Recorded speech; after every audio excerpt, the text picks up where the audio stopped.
The maid assured her mistress that she looked very beautiful. They were sure that the gentleman would immediately fall in love with their mistress Erica. The lady was informed that His Majesty the Emperor had arrived. The maids were delighted because he had finally arrived. But they didn't quite understand why the lady didn't react to this. Today is the long-awaited engagement ceremony, but the lady does not look happy at all. Perhaps this engagement might set her free, so the lady said it wasn't like that and everything was fine. The banquet will begin. Soon we need to throw a veil over her. After that, everyone greeted Mrs. Erica. The weather was terrible in the evening. It was pouring with rain. The man was surprised that Count Beckman had finally arrived, and he began to wonder what was going on in such weather. The man was forced to report that there was nothing new, only that Guibi had been killed again. Guibi was the second most important woman in the emperor's harem.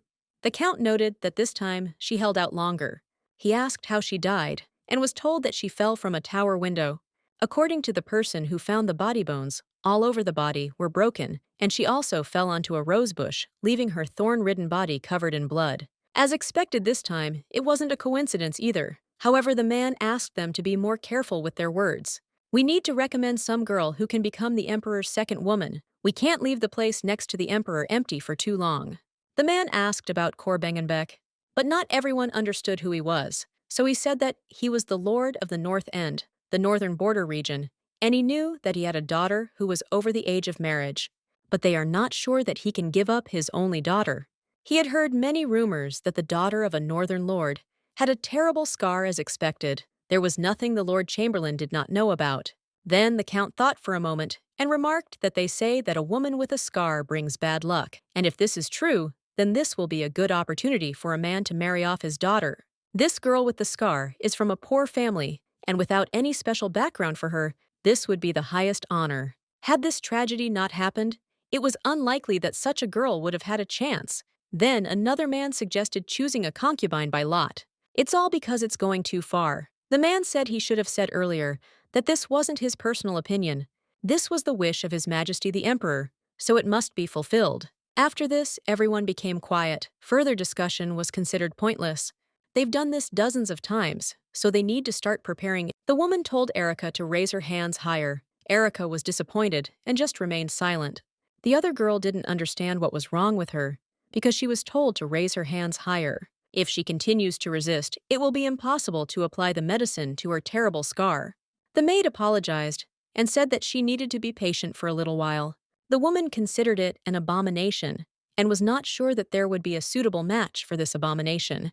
After this, the maid announced that she had already finished. Erica immediately ran away, and her stepmother immediately shouted that this ill-mannered stray cat looked very much like her mother.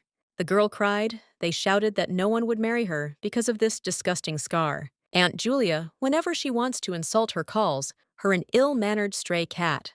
But in fact, these words were not spoken to her. These insults are directed at her mother, and she knows it perfectly well. Long ago, to escape Aunt Julia's oppression, she tried to escape from the North End. But the North is too harsh for a child, and Erica almost died buried in a cold snow hole. She managed to escape, but she did not try to escape again. But on days like today, it's hard for her. She imagines that someday she will go south, where the warm evening air blows. A blue sea with white foam, a golden castle shining like the sun above the horizon. In the center of the castle stands a throne of gold and ruby, and on that throne sits the Lord. The lady was informed that the gentleman was waiting for her. The girl was in complete shock and did not understand what was being discussed. Erica believed that the gentleman was calling her to the border, in which case she needed to urgently prepare a carriage. But the maid said that this was not so. The master had just arrived at the estate. Erica thought it was strange. The number of times he called her to talk could be counted on one hand. She was curious about what had happened, and she entered the room, believing that the gentleman had called her. The man was glad that Erica had come, and noted that he hadn't seen her for a long time. The girl sees such an expression on her father's face for the first time, and she wonders what happened. Her father turned to her and remarked that it was a bit unexpected to say this after just meeting her, but she had to prepare for the engagement ceremony. The girl was perplexed, and the man told her that her marriage had already been decided. Her stepmother kept saying that no one would marry her because of that hideous scar, but now her father said that her marriage was already decided. The girl asked again if she understood her father correctly.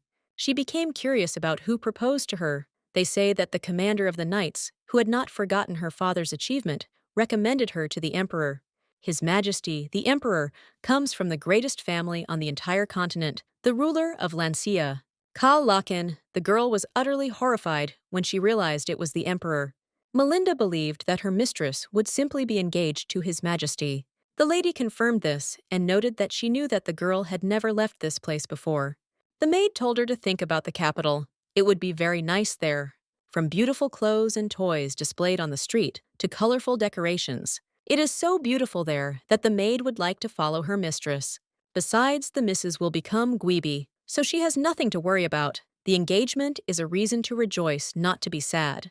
In fact, the lady is not afraid of marriage. In fact, she is afraid that the emperor who executed thousands of people wants to marry her.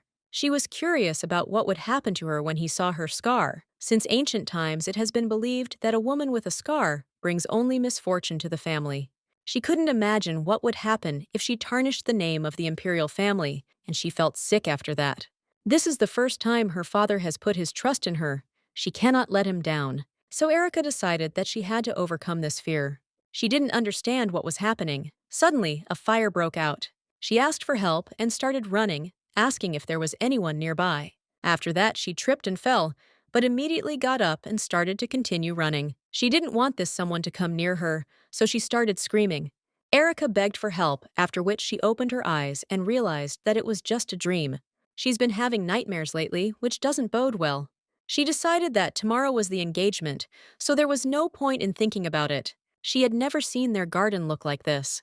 Erica doesn't understand how everything could change so much with just one alliance with the imperial family. Now that father will become the emperor's father-in-law, the other northern nobles will no longer be able to ignore them. It was the perfect moment for their family. Erica decided that she could not miss this moment at any cost. On the day of the engagement, the lady looked simply wonderful. The father doesn't even look in her direction. Everyone here looks very happy. Everyone is happy except her. It's hard for her at this moment. There were precious and southern fruits that one could only hear about. It is called grapes. The color looks very juicy.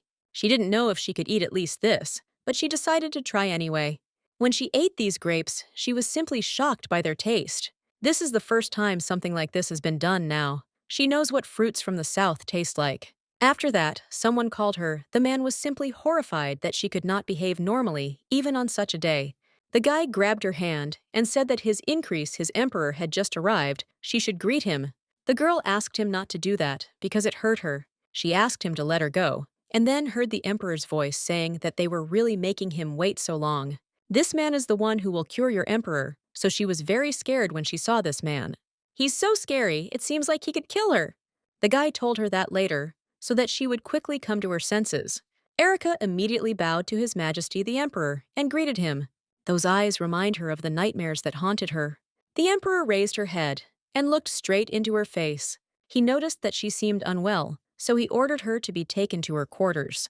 The maids immediately rushed to the mistress and said that everything would be done. The emperor ordered them to continue the banquet, and then he looked at the grapes. He saw that only a small rind remained of him, and thought about how she was shaking as if he were the devil himself. She didn't have the guts, and the grapes were made from corks. She's either naive or stupid. This is absurd. The stepmother is brave. She has never seen a girl. That's how you failed the engagement ceremony. Her daughter also agreed with her, and her mother said that Erica looked very pathetic. After that, they began to look at the women, who came and saw one whom they had never seen before. The girl had a very beautiful face, so everyone was interested in who she was. Her name is Brita. She's the daughter of the commander of Leon Fortress in the north. They say she's close to the emperor and seems dim-witted. She became a concubine with only one face, and she's lucky. He follows the emperor around, like a little tail, chatting casually with everyone. My stepmother remarked that it looked like that. But if that's the case, then this silly thing might come in handy for them. Erica sat in her room and thought about what had just happened. She's very sorry she can't go back in time and fix everything. After this, someone knocked on her door. It was most likely a maid who announced that she was entering. It was indeed a maid who asked if the mistress had collected all her things. It was Melinda, all the things, and the ladies were collected, but there were very few of them. Erica noted that there was even a lot here. In fact, she had nothing to take with her. The maid nevertheless agreed. Where the mistress was going, there would be many better things. After this, Aunt Julia and Erica knocked on her room door, and Erica was surprised to see her. The woman noted that the stray cat was finally getting ready to leave the North End. Erica noted that she had nothing to say to her aunt, so she asked her to leave her. The woman was surprised and remarked that she came here. "I want to see her for the last time." But the woman asked if she knew how many concubines the emperor had killed so far. Erica looked scared and asked if she had understood her aunt correctly. Erica didn't understand what the lady was talking about, not her father. No one had ever told her anything like that. My aunt remarked that it seemed she didn't know that the first empress died from a stomach wound. Princess Murray was killed by an arrow, and countless women who were close to the emperor also died. And she doesn't even know it. She packed her things so enthusiastically. I felt so sorry for her. Erica decided to let her mock her, but she didn't know if what she had just said was true. Erica got a little angry and asked what she was even talking about. The woman grinned and noted that she had always tried to get out of here. This is her last chance tomorrow morning. Before leaving the castle, she will say goodbye to her father, and then she will go out through the back door. She will leave the servants and the horse ready in the backyard. All she has to do is sit down and leave this place. Don't worry, she can take the jewelry given as an engagement gift with hers. She could live well on them her whole life. Erica didn't quite understand what the lady was talking about. She believed her aunt was suggesting she escape from the emperor. Julia was simply mad. Of course it was an exchange of the emperor, but someone had to fill the void. Erica started crying because Julia wanted to send Darcy instead. The woman laughed and remarked that she hadn't even thought about that yet.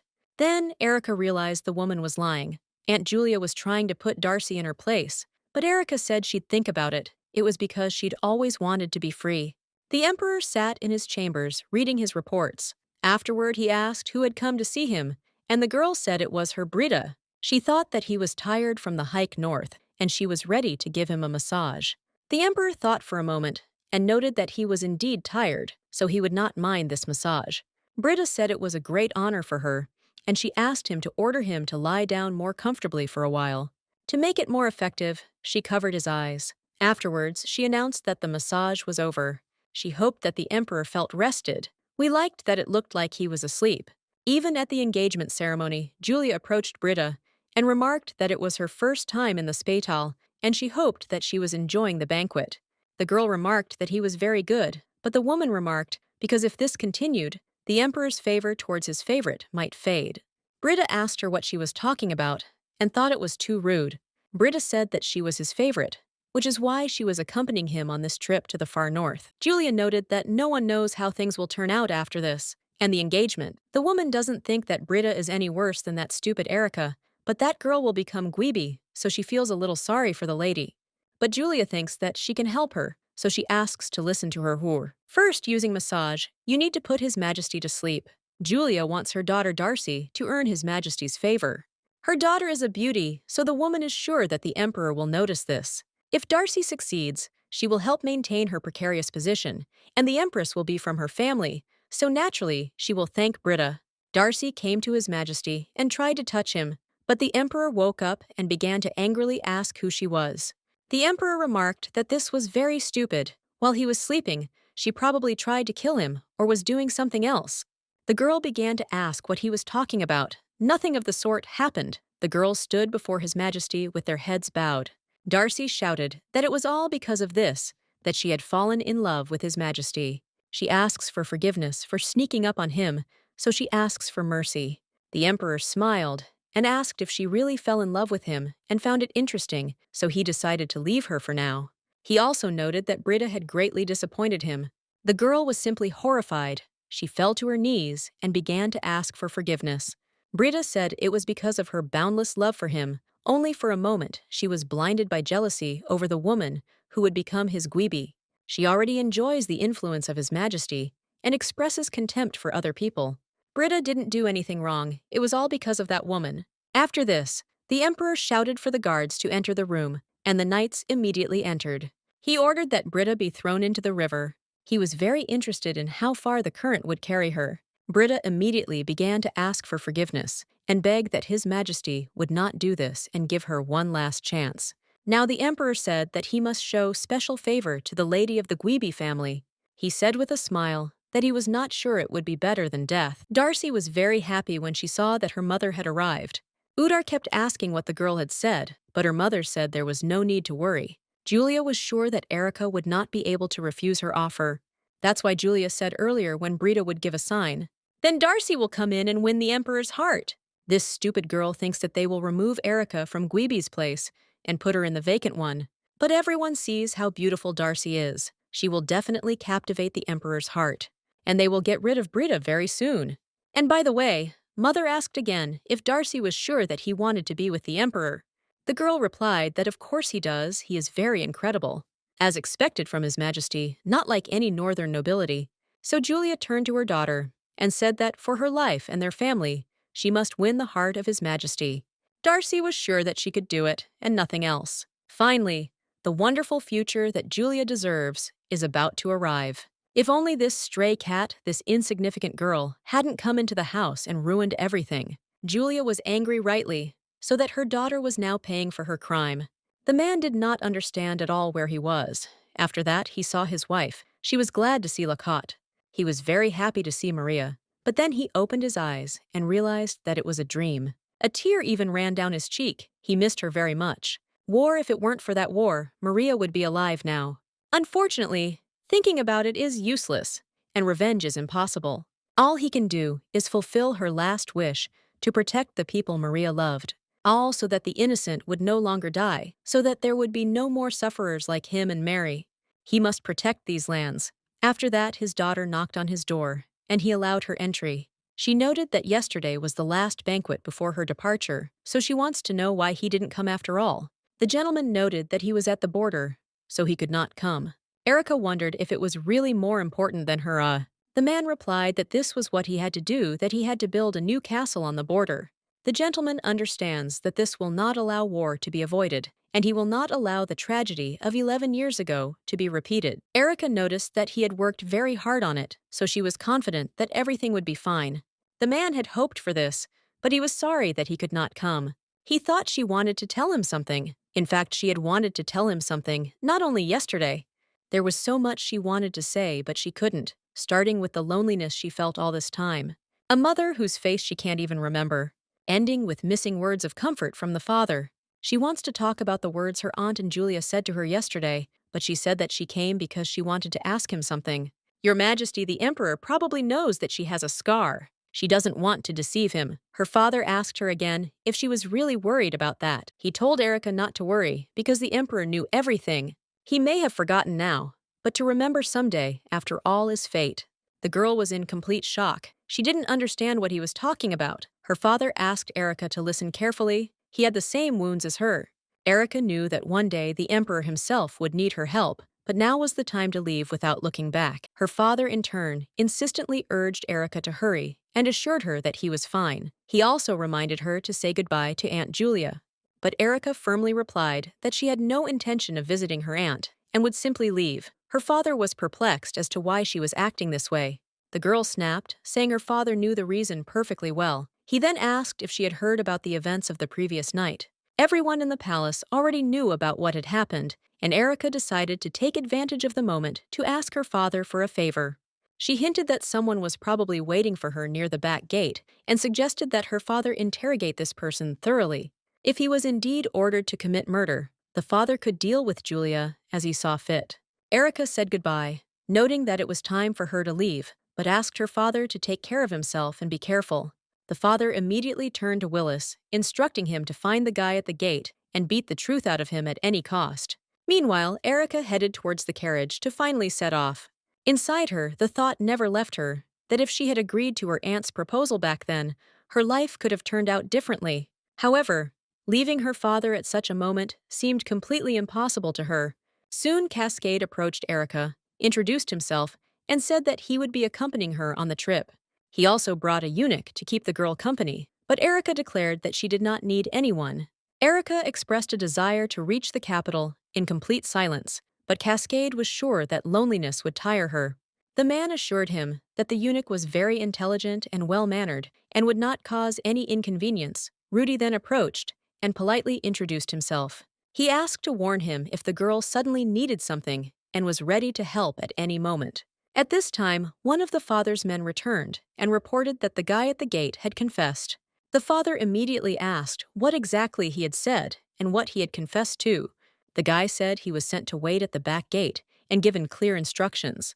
When the woman came out of the house, he was supposed to grab her and get rid of her. Hearing this, the father was stunned and could not believe what he heard. Rage boiled within him, and he immediately went to deal with Julia, not wanting to wait. Darcy, trying to defuse the situation, immediately began to beg the gentleman to forgive her mother. The girl insisted that her mother had done all this only for her family. The man, however, couldn't understand how Julia could have decided to do such a thing. Julia openly tried to get rid of her own niece. In a rage, she screamed that the girl deserved nothing but death. She declared the girl to be the daughter of a witch and that her blood was tainted. But the man, unable to restrain himself, shouted at Julia not to even dare call his wife that. Julia responded by saying that if the witch had not died in the war, everything might have turned out differently. In that case, he would never have become a lord. So it's a good thing that this Maria died, Julia added with disdain. Darcy was stunned by these words. She immediately rushed to her mother, trying to find comfort. The man, seething with anger, shouted that Julia must understand she would be punished for her words. He declared that he would send her into exile to one of the remote islands in the North Sea. There she would spend the rest of her life deprived of everything she had, he said with cold determination. The girl and her mother were shocked by what they heard, and the man loudly slammed the door behind him as he left. Once outside the door, he sighed heavily, trying to cope with the anger that had surged up inside him. At that moment, a maid approached him, and he immediately realized that she was Lady Erica's maid. The maid modestly informed him that she had been entrusted with conveying something important to him. She said Lady Erica had asked that it be used to purchase keys for the Lord's new residence. All this was done so that he would not be cold in his new house. The maid added that after today, he probably understood how difficult Lady Erica's life had been all this time. However, despite this, the young lady always cared more about his pain than about her own suffering. These words deeply touched the man, and he could not hold back his tears as he remembered his daughter. Erica, in turn, was grateful to the eunuch for the care he showed towards her. She assured him that she could handle everything herself and asked him to just rest. Rudy, however, asked mockingly how much longer she was going to pretend to be so sweet. These words struck the lady, the atmosphere changed dramatically, and she began to think that she had made some mistake. Perhaps she had refused the offer of help too abruptly, she thought. The girl suddenly asked if Rudy knew her real name. He didn't understand why she was asking such questions. In response, he only dryly noted that he was not so stupid as not to know the name of his mistress. The girl began to justify herself, trying to convince Rudy that everything wasn't as he thought, but Rudy sternly asked her to just sit quietly if this was true. The lady apologized, not understanding what exactly had caused the displeasure. Her words sounded sincere, but a hint of confusion could still be seen in her eyes. His refined appearance was astonishingly sophisticated, belying that of a simple worker. This elegance seemed somehow unattainable. It was hard for her to imagine that everyone in the capital could be so refined. She wondered if this was the norm in such a place. The man looked outside and informed his mistress that the horses were tired. This meant that she needed to let them rest and feed them, even if she was a little bored. He explained that the trip would continue later, but she would have to be patient for a while. Boredom was a temporary inconvenience she would have to accept. Erica noticed that everything was fine. The scenery outside the window was so beautiful that there was no time to get bored. She even saw some cute ducklings. The man was surprised by her words about ducks, as he had always thought ducks were yellow. This left him confused. He wondered if it was a goose. He was sure he had seen ducks before and knew what they looked like. He knew for sure that the ducks were raised by chefs at the castle. Erica suggested checking it out to see for herself, but the eunuch reminded her that she was not allowed to go out. However, he was unable to restrain his mistress, who was full of determination. He asked her to take her time and wait for him so as not to put herself at risk and not to go too far. When the lady emerged, she was astonished by what she saw.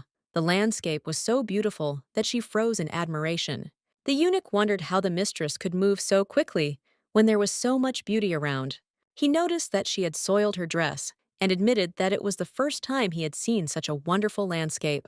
Erica felt their outing had been worth it. She was glad she had been able to enjoy the beauty of nature. She pointed to the duck and asked the man if she was right, if she was sure of her guess. The man, looking closer, was amazed. He didn't expect it could actually be a duck. However, upon looking more closely, He cried out that he saw someone. His voice sounded alarmed. Erica was frightened by his cries. The eunuch shouted that there was a man in the water, and he became alarmed. In a panic, he asked the lady to return to the carriage, fearing that the situation might get out of control. Erica tried to calm him down by saying that the woman seemed familiar to her. She was sure that she had met her before, and remembered that it could be none other than Empress Kalos. Suddenly, a male voice was heard clarifying that the woman had been carried away, not far, which added to the mystery of the situation. The voice belonged to the emperor himself. He said he thought the current would carry her to Lian Fortress.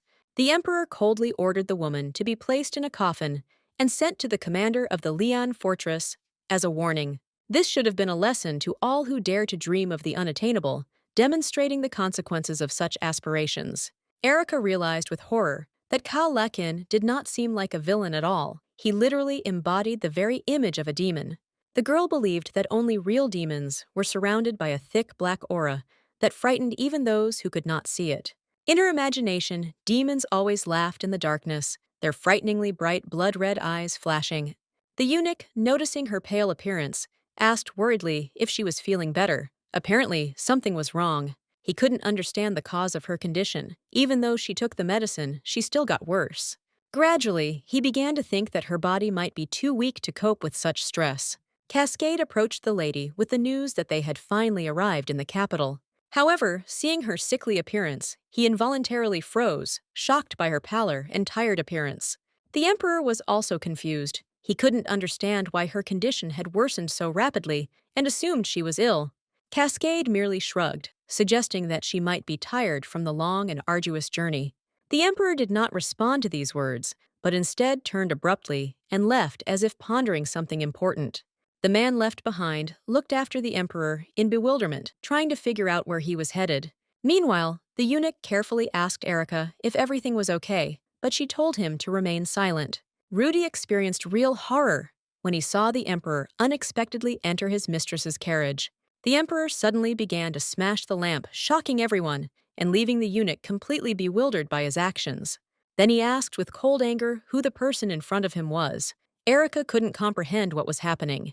Under his stern gaze, the girl felt fear creep into her very heart. The emperor concluded that she was still asleep, but Erica begged to be awakened. His rage only increased when he heard her utter someone else's name in his presence. The eunuch tried to calm his majesty by explaining that Rudy was Lady Erica's companion. However, he did not understand why the emperor approached the carriage with such suddenness and anger. No one had ever seen such behavior from his majesty before, which frightened and worried everyone around. The eunuch reported that Lady Guibi had not yet woken up, as she had been given a strong sleeping pill yesterday. The medicine worked, but only now did she fall into a deep sleep and could not wake up. She had lost consciousness twice before, and now it seemed she couldn't wake up at all. The emperor eagerly asked when he would finally be able to see his bride in her right mind and awake. It wasn't that he was truly eager to see her, but circumstances demanded it. The situation was such that a meeting could no longer be avoided. As the lady slowly opened her eyes, he noticed that it looked natural, without a hint of pretense or simulation. Erica screamed in horror, begging for it to stop. Her voice trembled more fear than confidence. The emperor was stunned by her reaction. He couldn't understand what exactly could have frightened her so. The lady firmly said that she did not like the way he looked at her, and she did not want to see that look. The emperor flushed with anger, wondering how she dared to utter such words right in his presence. She seemed to find his gaze unpleasant, but even so, she had to be careful in her expressions. The emperor, without saying a word, lifted her into his arms, ignoring her agitation and attempts at resistance. He thought that she might not have fully recovered yet, and was ready to forgive her recent insolence. But inside he was adamant, something like this must never happen again. If she valued her life, she'd better watch her words. He mentally warned her that she wouldn't get a second chance if she made another mistake like that. Cascade, approaching, addressed the emperor, offering to personally escort Lady Erica to the Northern Palace. The emperor approved this proposal and emphasized that Cascade must carry out this task flawlessly. Watching her go, he pondered her words. Why had she reacted so strangely to his eyes? When Rudy approached, the lady asked if he had seen the body as soon as he left on his errand. Then she asked again how old the girl was. Rudy calmly replied that she would be turning 17 this year. Claudel, hearing this, remarked that 17 is a wonderful age, full of youth and possibilities. Madame Claudel was said to be as beautiful as a flower as usual. Her beauty delighted those around her, and everyone remarked on how radiant she was. The lady asked again if she really did look like a flower. The young man, smiling confidently, replied that it was certainly true, and she looked wonderful. The lady thought that his words might mean that she would eventually fade like a flower, but she did not dare ask him directly. The guy hastened to clarify that she is a flower that never fades, and her beauty will be eternal, regardless of time. The lady approached Ruta and said she was curious to know how the girl reacted when she saw the body. It must have been a shock for her. She assumed that Erica had probably fainted again, as she had done before in a stressful situation. The man confirmed that this was not the case, but Erica was indeed on the verge of fainting and barely managed to maintain consciousness. According to him, everything was similar to what happened at the banquet. She seemed very weak and could not cope with the stress. Even when she met His Majesty, she could not look him in the eyes, trembling all over. She returned to the carriage, barely holding back her tears. When the body was placed in the coffin, she covered it with furs, as if trying to protect it from the cold and give it a final sign of respect. Neither of them spoke a single word throughout their entire journey. A tense silence reigned within, as if each person were lost in their own thoughts. She hadn't had high hopes for this meeting from the start, but the realization that it was just a child in front of her caused a slight disappointment. Madame Claudel suddenly decided to ask an unexpected question. Was this girl interesting in appearance? And was she worth paying attention to at all?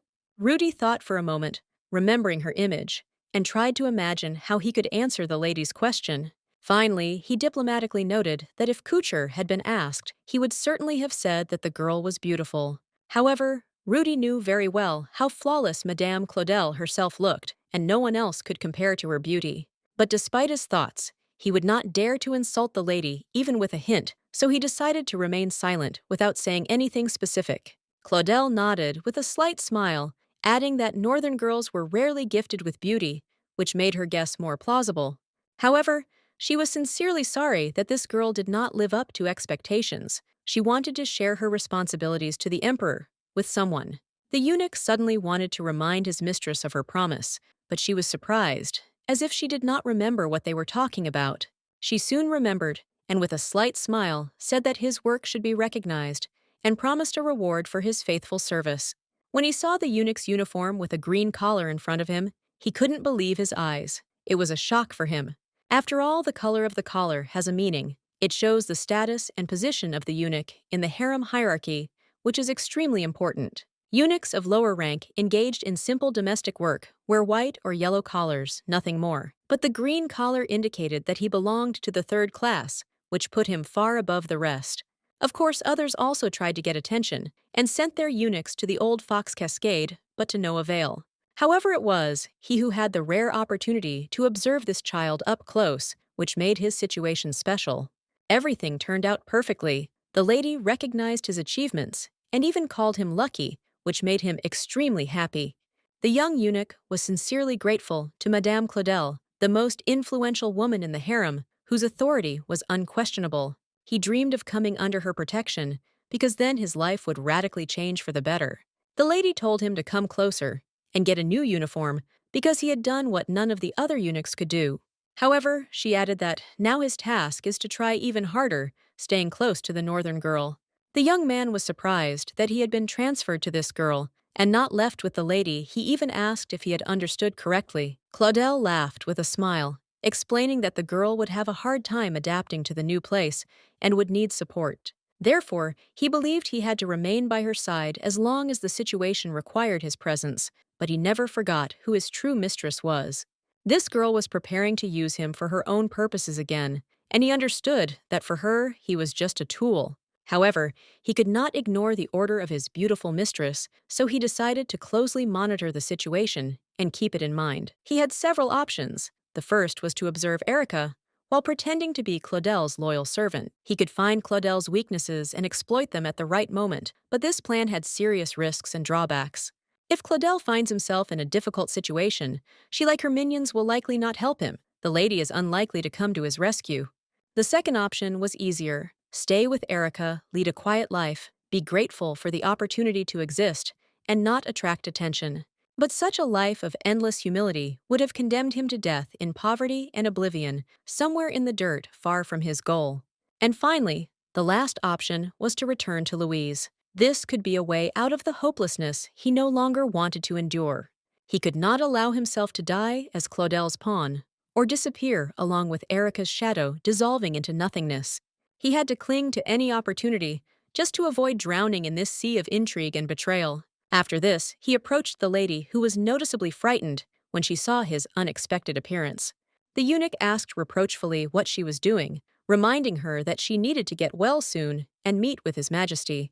The girl complained of feeling unwell, but still mentioned that it was dangerous to remain inactive, otherwise the emperor might forget about her. However, that was precisely what she wanted. Rudy understood that the lady didn't realize how enemies were already surrounding her on all sides. If she continues to remain passive, the emperor will truly forget about her, and she will disappear somewhere in a forgotten corner of the harem. However, the lady sharply objected, declaring that it was better to be forgotten than to be executed for her actions. These words left Rudy in complete shock. He couldn't understand what she meant or how she could have said such a thing. The girl reiterated her words, explaining that the emperor's bed was the execution platform, the place where many met their death. This was a well-known fact in the palace.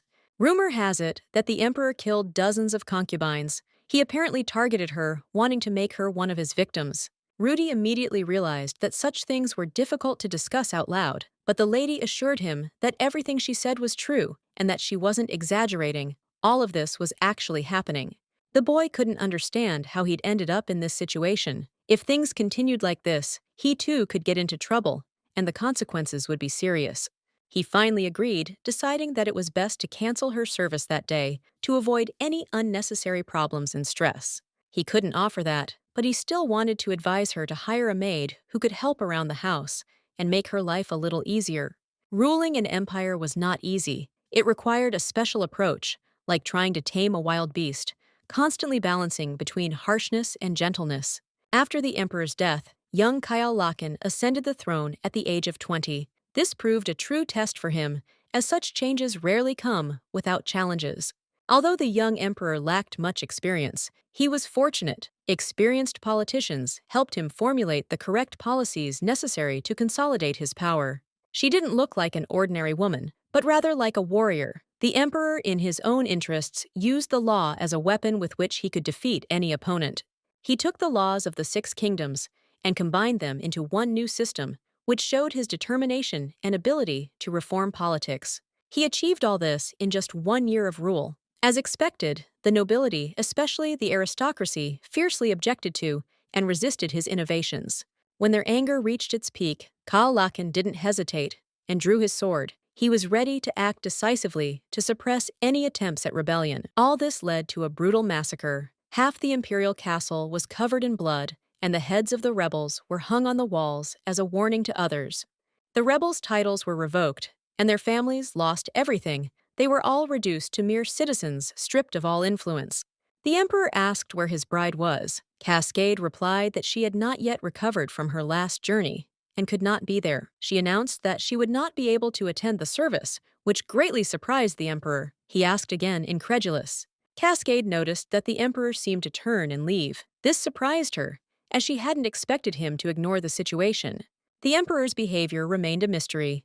It was unclear what exactly he was planning, or how he even assessed what was happening around him. The law was a harsh instrument to tame the empire, but it also needed another approach: gentleness, to keep the people submissive and trusting. To strengthen his legitimacy, the emperor decided to invoke the authority of the god himself. This would give him strength and the right to rule. He began to pray, and a sacrifice was made during the process. The lamb became a symbol of purification, something needed for favorable changes in the empire. A woman was present at the ceremony, playing the role of the victim. This was part of a ritual symbolizing his power and closeness to the divine. More than one girl was sacrificed at the ceremony, but the lamb remained unharmed. The emperor personally performed the ceremony, further emphasizing its power. Erica felt pain and asked if she really needed to wear it, as she felt uncomfortable in her clothes. She wasn't sure it was necessary. The maid explained that if she was going to an official reception, she was required to adhere to all the rules and regulations. This would help demonstrate her respect for tradition. Maintaining etiquette was important to properly express one's dignity and status, and the maid assured that this would make her image impeccable. The mistress didn't understand what the maid was talking about. She began to cough, feeling uncomfortable, and not understanding the importance of following such strict rules. It was difficult for her. She took her time deciding it was better to carefully consider everything that had been said and not act hastily. Erica admitted that this was her first time, to which Rudy asked in surprise how she had lived before, if she hadn't known such things. She replied that she had previously spent the night with Sashka, who was the stable keeper, and there was nothing strange about this for her. Also, always nearby were the hunter Roy and the cook Jean, with whom she spent time getting used to their company. These people taught her not only how to hunt, but also how to prepare firewood and butcher game, which was an important experience for her. Rudy could not contain his displeasure and said that the lady should not even mention such a thing in the presence of the emperor. The maid noticed that they had a long way to go, and this made her wonder how difficult it would all be. On this day, it was decided to start with simple things and leave serious studies for tomorrow so as not to overload us right away. The harem was divided into 4 huge palaces: eastern, western, northern, and southern, each with a unique atmosphere. In the future, the lady will have to meet the aristocrats of the capital of Assur because this is an important part of her education and life. It is not necessary to know all the aristocrats, but when someone approaches her, she should know who it is. This meant that she had to study many people and events, which placed a great deal of responsibility on her. The maid promised that today would be easier, but in the end, the training turned out to be much more intense than expected. After a long day, she felt like she needed dinner, but she could already hear the voices of people passing by in her room. From their conversations, she learned that today, during the service, His Majesty killed the priestesses, which shocked her to the depths of her soul. They say their master the emperor dealt cruelly with the priestesses. This horrific information stunned everyone who knew about it. The girl, shocked, threw down her spoon when she heard the words of her father, who confidently declared that he knew everything related to the emperor.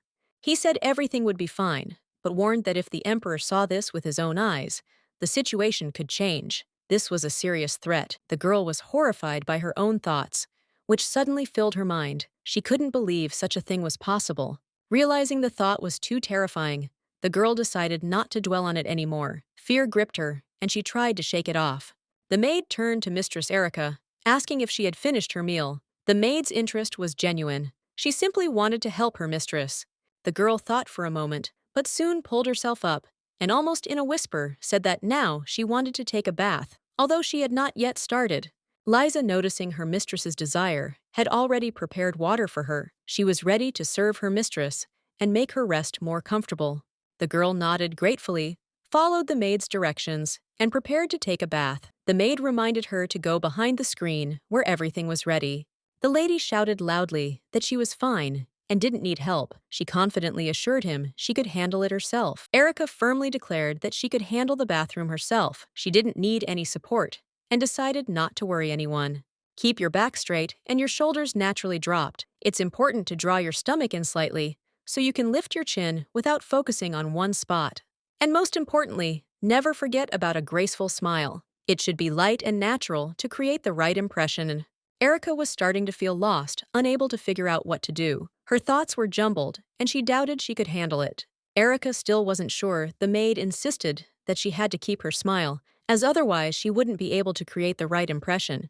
Erica felt like a clown. She thought she looked silly. The maid suggested practicing walking to get the hang of it. The maid reminded her that her mistress shouldn't take too long steps. She should move smoothly, unhurriedly, but with confidence. Erica was confused and couldn't figure out how to walk properly. She'd never learned how to walk and didn't know where to start.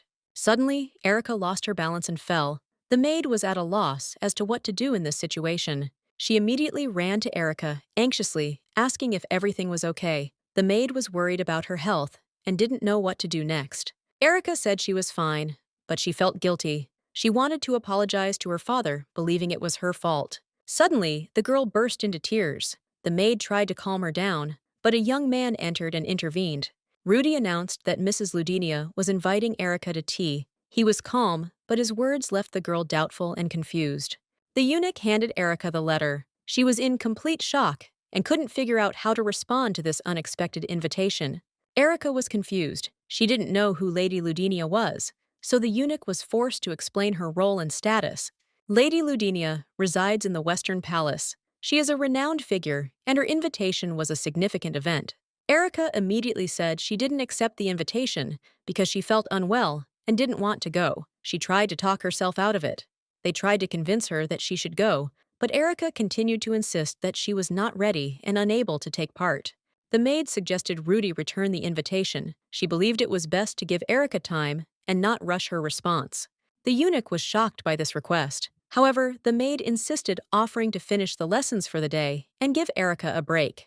The lady was delighted that Erica had made such progress, but she fell again because she was not yet used to heels. Lisa reminded Erica to pay attention. Rudy paused, as the girl, despite her best efforts, clearly wasn't prepared and was still making mistakes. The Lord of the North End has assumed command of the Rangers and Knights, representing the northern families. He is currently heading to Lian Fortress to carry out an important mission. His Majesty received a message that he doubted whether to lead an army with such a massive force. This came as a surprise to him. The servant reported that according to rumors, there were no troops in Lian Fortress. This raised even more doubts and questions in the Emperor's mind about the situation. The Emperor remarked that they should verify this on the spot. Lian, as an ancient royal land, might conceal more serious secrets than they thought. It was important for the Emperor to find out whether the conspiracy involving the outcasts was still ongoing, so as not to miss important details that could change the situation. It also provided an excellent opportunity to strengthen ties with the North and prove their loyalty, which was a crucial step in further actions. Participation in the engagement ceremony of the Emperor and Icarus, a traitor who supported the exiles, was not a simple event. It contained a deep meaning. The Emperor expressed interest in the origin of the wine they served him. He was surprised at how they could have obtained such an unusual drink. The servant hastened to inform him that this wine came from Mount Corvo, renowned for its production of the highest quality grapes, which explains its rarity and value. However, the Emperor, sniffing, noted that the smell of the wine was quite unpleasant, which surprised him since it had not caused such sensations before. He recalled that he had drunk this wine last time without any complaints, so the accusations about its quality were completely unfounded. His Majesty could not understand what had changed with this wine, that this time it caused such unpleasant sensations and spoiled his mood. Having become inquisitive, the Emperor asked the servant if there was any more suitable wine in the castle in order to try to correct his impression of the drink. The servant, believing that the Emperor was going to the harem, offered to help him choose and even showed him a rose-shaped brooch that he could wear. However, the Emperor stopped the servant and asked him to choose a brooch that was lying next to it in the shape of a grape, which seemed more suitable to him. The servant replied that he would be happy to help attach the grape-shaped brooch and asked with interest where His Majesty was heading today. The Emperor sighed and replied that his next destination was the Northern Palace, where he would have to resolve important issues concerning the future of the region. Erica was absolutely delighted by what she saw. The garden was truly enormous, much larger than she could have imagined. The space and greenery around it were simply breathtaking. He double-checked that everything was all right with her head. The lady perhaps didn't quite understand the question, and the girl clarified that he meant how she was feeling. The guy noticed that she accidentally stepped on her dress during ballroom dancing practice. This caused a slight clumsiness and prevented her from moving with her usual grace. The moment she fell, the girl realized the guy was actually talking about the back of her head. She had no idea such small details could affect her health. It was because of this incident that she had some free time, which she used to relax a little and come to her senses. She was ready to break it again for this, because it was worth repeating 100 times. Rudy told her not to say that, because he would bear responsibility for it. The book promised a lot, but the girl thought this place had long been abandoned and forgotten. Probably no one had been here for a long time, and everything was neglected. The eunuch was astonished when his mistress showed him moss growing in the fountain. He never expected to see such a thing in this place, which usually didn't have such a look. The guy was scared of this moss and immediately began to wipe her hands, saying that she should not touch such things because it was dirty and could be dangerous to her health. He was worried that her hands would get dirty and was about to call the gardener to come and tidy up the fountain, remove all the moss and everything else. The girl asked him again, surprised, and remarked that it was unlikely she'd find anyone willing to pay for such a job these days. The statue incidentally looked much better here. Rudy couldn't understand why this place lifted her spirits. In his eyes, the garden was nothing more than a symbol of his own hopeless situation. For Rudy, this garden was like his future. Hopeless, confused, full of despair. He saw no light and didn't know what to do with this state. The girl was surprised to notice there was a path here. She hadn't expected that this garden concealed another small path that led further. She suggested that Rudy walk along the path, hoping that it would help distract him from his heavy thoughts, at least a little dispel the darkness in his soul. Rudy continued to think about his future, which was full of uncertainty. His mind was filled with darkness. He couldn't see a way out, and was consumed by this state. Erica felt that he was lost in his thoughts again, and decided to leave him alone for a while to give him time to sort himself out. Although she wasn't sure if he was okay, she followed the path, hoping this place would help her forget herself a little and find answers. Soon she noticed another small path nearby. This place was full of small paths, hidden in the grass, and bushes reminding her of old forgotten paths she once knew. Suddenly, she felt like she was back home. The cold surrounded her, and the old bricks cracked in the walls, creating a sense of abandonment and memories of the past. The smell of frost mixed with the smell of the earth, and the place immediately became associated with painful memories, as if she found herself in that cold environment again. But as soon as she left this place, her thoughts returned to the diary she once kept. Perhaps one day the fortress would become just another memory. She hoped that someday, many years later, this cold, abandoned castle would be perceived not as a source of pain, but as part of ordinary memories. Soon the girl stumbled upon a raspberry bush, and she immediately realized that the fruit was incredibly delicious. It was a pleasant discovery in this gloomy place. She became curious about the differences between the raspberries here and those growing at home. She couldn't help but compare the flavors, as each place offered its own unique experience. When she looked at the eunuch, she thought he seemed depressed. She was worried about how he was feeling, as he didn't look well at the moment. She wasn't sure if he was okay, so she decided to get him some more raspberries, hoping that it would at least lift his spirits a little. But suddenly, a man appeared behind her. She hadn't noticed his arrival, and was a little shocked that he was so close without giving any indication. The man said he'd been wondering where she might have gone all the time. He'd been looking for her, but he hadn't expected to find her here, among these little paths, where no one was expecting her. It was the emperor, who remarked that no one could have known that she would choose to hide on this tiny path, hidden from everyone's eyes. The girl was startled when she heard his voice. She first called him by name, then quickly corrected herself, turning pale, and addressed him respectfully as His Majesty. Earlier, a maid reported that Mistress Erica had gone for a walk in the garden, enjoying nature alone. This was unusual for her, and everyone noticed. The emperor was surprised, and even somewhat irritated by this news. He couldn't understand why she hadn't warned him. This made him angry. He soon noticed that there were spiders in her room, which also alarmed him. This added even more anxiety to his thoughts. He clenched his fist and said irritably that they were heading to the garden, hoping to find her there. His face reflected displeasure. The maid didn't say a word, and her servant was even a little frightened by the emperor's behavior. He was clearly agitated. The emperor turned to his servant Germain and ordered him to explain why Erica's room was in such poor repair, why everything was so abandoned. The servant hesitated, unsure how to answer his master. He sensed that this question could lead to unpleasant consequences. He reported that the first empress of the House of Oster once lived in the northern palace, but after her death, the palace was abandoned. The servant's words made the emperor think about Cornelius. He remembered how long he had neglected this palace and how much had remained forgotten. The emperor informed his servant that he wanted to take a walk alone, leaving him there. He sought solitude to reflect. The servant was confused as the emperor looked upset. He quickly left, not wanting to encounter the spirit of the woman from the past. As he ran, he accidentally bumped into Erica. She was sitting in the bushes, and he only noticed her when he was about to step on hers. Erica stood up, noticed him, and quickly bowed. But as she did, raspberries fell from her skirt and landed on her clothes. Suddenly, the emperor grabbed her hand, and the girl, not understanding what was happening, looked at him in surprise, trying to understand the situation. He assumed it was blood on her dress and hands, but immediately realized that was not the case. He asked again, trying to figure out what these stains were.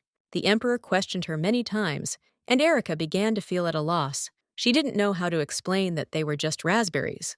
Eventually, the girl admitted that it was indeed a raspberry, which she had accidentally smeared on herself. The emperor was outraged. He remembered how she'd recently eaten grapes and now raspberries. He had a feeling she had a secret fascination with such things. Erica suddenly realized that the emperor had probably seen her eating grapes, and this was the cause of his displeasure.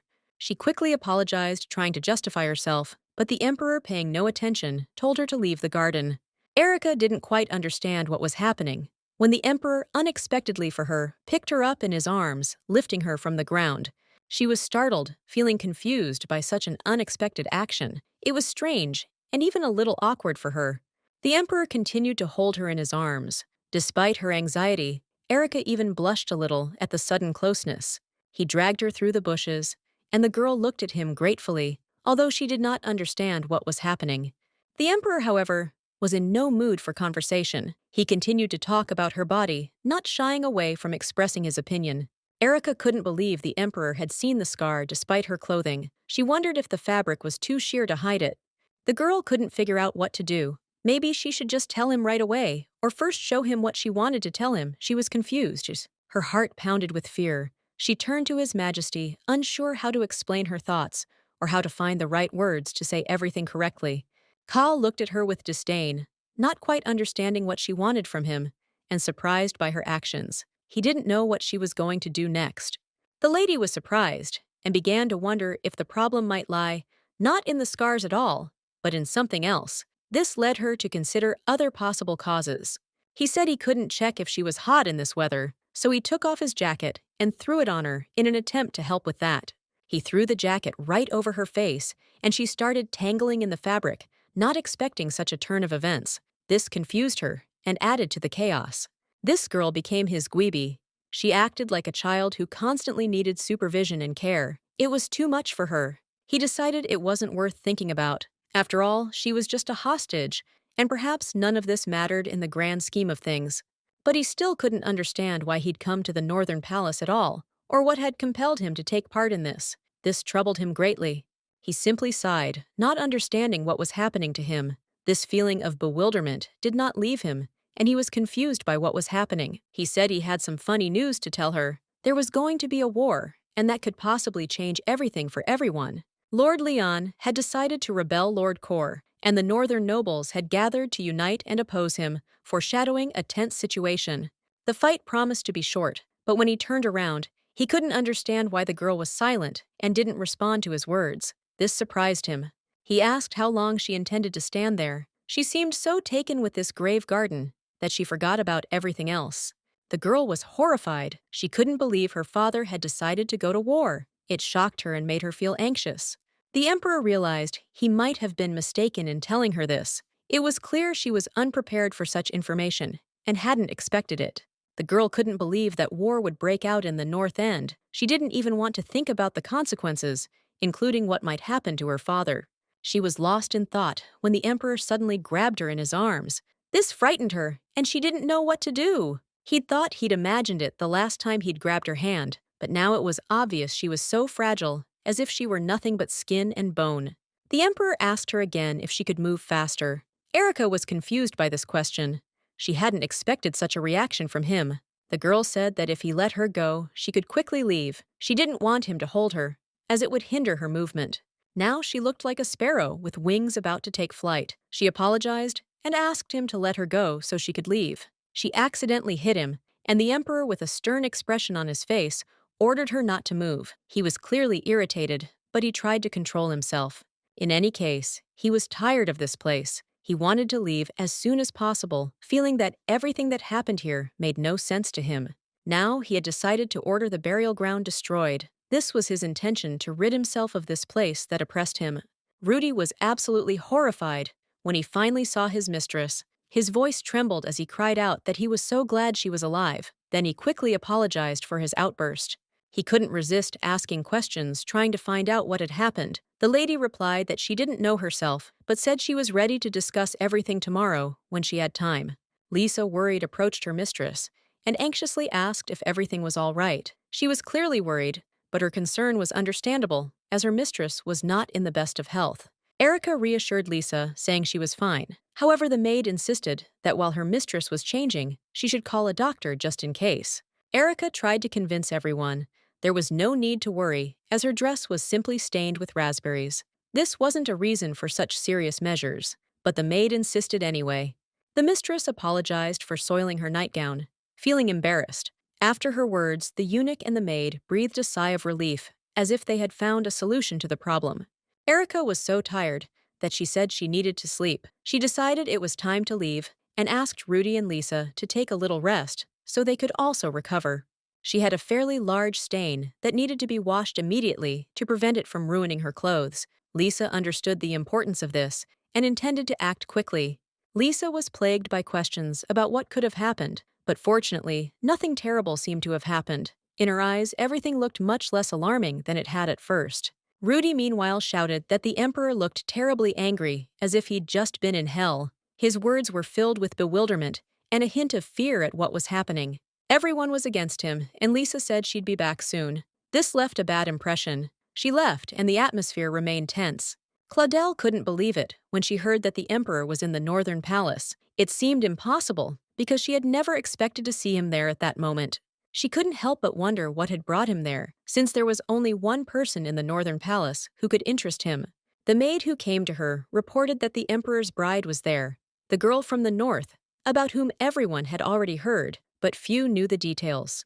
Claudel shouted that she knew everything herself, but she was curious why the emperor had gone to see that girl. She couldn't believe he actually wanted to see her. The maid suggested that if Claudel wanted to know more, it would be better to call the eunuch, who was aware of everything that was happening, so that he could tell him the details. Remembering Rudy, Claudel immediately gave the order for him to be brought right away, since only he could know the whole truth. The eunuch arrived quickly, and seeing Claudel, thought she had called him on important business. He expected to hear instructions or questions from her. Claudel checked to see if he'd understood correctly and asked who his mistress was. The eunuch seemed a little flustered, but answered calmly as always. Claudel noticed that his master was most likely the man who had given him the green collar. He was a completely ordinary eunuch, but he looked confident. Rudy a little nervously replied that his mistress was Madame Claudel. He wasn't sure what to expect from her reaction, but he tried not to show his nervousness. Claudel, without losing patience, asked him to tell her what the girl from the north had done that had aroused such interest in the emperor. Rudy, not understanding what exactly the lady was asking, simply looked at her silently, trying to figure out how to answer correctly. Claudel asked again, louder this time, what she had done that the emperor had come to the girl. She was certain something important had happened. The eunuch, at a loss, said he didn't understand what the lady was talking about, and he himself didn't know what could be troubling her, so he was completely bewildered. Claudel, noticing his confusion, said that if he did not understand, then she would definitely help him remember, because she would not tolerate omissions. The maid suddenly slapped him in the face, and the boy had no idea what was happening. He was even more stunned than before, and didn't know what to do. Claudel, not wanting to waste time, said that she would ask again, and he must tell her everything, otherwise she would take more drastic measures. Rudy was in despair, unable to understand how he could possibly know what the emperor was thinking. It was all too complicated for him, and he couldn't give a clear answer. It turned out that Lady Erica was feeling ill, and the emperor initially intended to visit her. He did indeed come, but nothing important seemed to happen. After a short stroll through the garden, the emperor was clearly displeased. He sensed something was wrong and couldn't find the words to express his displeasure. Eventually, the emperor left, leaving the eunuch even more confused. He didn't know all the details of the situation, but he knew the emperor had only been in the northern palace for a short time. Claudel, once again unable to contain her emotions, exclaimed that the whole situation was complete nonsense. She couldn't understand how this could have happened. She couldn't believe the emperor had simply come to inquire about her condition. Furious, she ordered him to be punished and demanded that Celine do it. Jenka noted that perhaps the emperor wasn't lying. In the past, he had already granted certain privileges to those involved in political intrigues and affairs. Lord Kor is currently away on campaign, and it's no surprise the emperor is interested in her health. It could be his way of showing his concern. The lady couldn't believe this was all actually happening. The guy tried to convince her that he had never lied to her. Claudel noted that if this was not true, the guy would beg her for death to avoid punishment for lying. The guy insisted that he would not dare lie to the lady, since his loyalty was the most important thing to him. Claudel was completely perplexed as to how such a girl could become Gweeby, despite her appearance and behavior. This greatly irritated the lady, but she still asked forgiveness for her doubts and gave the guy money as a token of gratitude. She promised that next time she would believe him, and the guy was very grateful to the lady for her forgiveness and trust. Returning to the palace, the boy realized that his life had been saved by pure chance, and this made him even more angry. All his anger spilled out as he smashed his forehead hard against the wall. He was sure he would soon repay this debt. In the morning, the lady woke up, immediately jumped up and opened the windows, enjoying the fresh air that filled her room. Turning her attention to the table, she noticed the emperor's cloak and the brooch he was wearing, which caught her attention. At that moment, she realized that everything that was happening was reality, not a dream, and she felt slightly embarrassed. She couldn't understand how it all happened, because there were so many maids in her room, and nothing was left unattended. The furniture had previously been upholstered, but now it was gone, and her luggage was gone. Everything looked just as she'd left it before going to bed. Everything around seemed the same, but she had a strange feeling that she could simply be kicked out without any explanation. The girl didn't know what to do. Perhaps she should return home, but she didn't want to make any hasty decisions. Rudy suddenly approached her and noted that she had gotten up quite late, which did not go unnoticed. The girl was glad to see Rudy and immediately began asking what happened to his head, seeing his condition. Rudy reassured her that he was fine and suggested that she follow him so that everything would become clear. Along the way, she noticed that the maids were carefully cleaning and tidying everything up, which gave her certain thoughts. She hoped that she had not been expelled, but decided not to ask the eunuch until she had full information about the situation. Rudy approached the room and informed Erica that from now on she would have to live in a different room and she had to accept it. This place was known as the Heavenly Room. The girl was completely shocked to see it and even felt embarrassed to have ended up here. She hadn't expected this. Inside the room were many maids busy cleaning and preparing their mistress's bed. Each of them was busy with important tasks. It was here that she met Lisa, who also noticed that her mistress had woken up later than usual. Lisa couldn't help but notice this fact. Erica immediately approached Lisa anxiously, asking what was going on and why she was in this room. The questions didn't stop. She insistently asked if all the things and this room would really be hers. Her surprise was impossible to hide. She couldn't believe it. The maid was surprised by her question, as she thought Erica would already know. She explained that this room was called the Heavenly Room. The maid could not say exactly when the room was built, but claimed that the previous emperor had remodeled it for his beloved dancer. The emperor spent much time here, and from then on, the room became popular among his concubines. For many, it remained a symbol of privilege. Despite its small size, this room was considered one of the most beautiful in Creo. Erica couldn't understand why such a luxurious room was now hers. The maid couldn't resist asking Erica if she really cared who had given such an order, but Erica remained silent and, unsure of what to say, sat down at the table. At this point, the maids brought her food and respectfully apologized for the wait. Erica was surprised, unsure how to react. There was so much food that the lady couldn't believe her eyes. She had never seen such variety and abundance. It was incredible. All of this was so much better than what she once had. She couldn't help but notice how much everything had changed. Erica couldn't understand what exactly had happened to His Majesty to cause him to change his attitude so drastically. It was too unexpected. Despite her confusion, she was still pleased. The food was truly delicious, and perhaps a change had occurred in his heart, which was important to her. But Erica soon realized her situation hadn't changed dramatically. Threats still remained, and her life was at great risk. The emperor still remained terrifying to her, and she worried that if he saw her scars, she would be punished or sent back to sleep. There in the bedroom, a life with Aunt Julia awaited her. Erica was numb to the thought of such a future, and the prospect terrified her to the core. The very thought of it made her heart clench, and she wanted to cry. The painful feelings did not leave her. But Erica tried to accept it, knowing she couldn't change anything. Just then, Rudy approached her and asked why she had that look. The lady was deeply upset, and turning to the eunuch, said she had torn her dress. She explained that it had happened during training. Rudy replied with a smile that it was okay, the dress could simply be repaired. He reassured her by offering to make a new one. He asked if the lady had gotten hurt when she tore her dress. Erica replied that she was fine and hadn't gotten hurt despite the unpleasant incident with her clothing. Rudy said that in that case, there was no need to worry, everything was fine. The dress was just torn, but that was nothing to worry about, as it was just a minor issue. Erica, noticing Lisa's return, asked where she had gone. Lisa explained that she had gone to fetch a snail for some other purpose. The maid explained that she had brought a snail. Once it had eaten all it needed, more would need to be added. This was her way of controlling the feeding. Erica noted with a smile that the snail couldn't possibly eat as much as she was offering it in its entire life. It was too much for one creature. She added that they would monitor its behavior, and Erica was surprised to see the snail actually eat everything.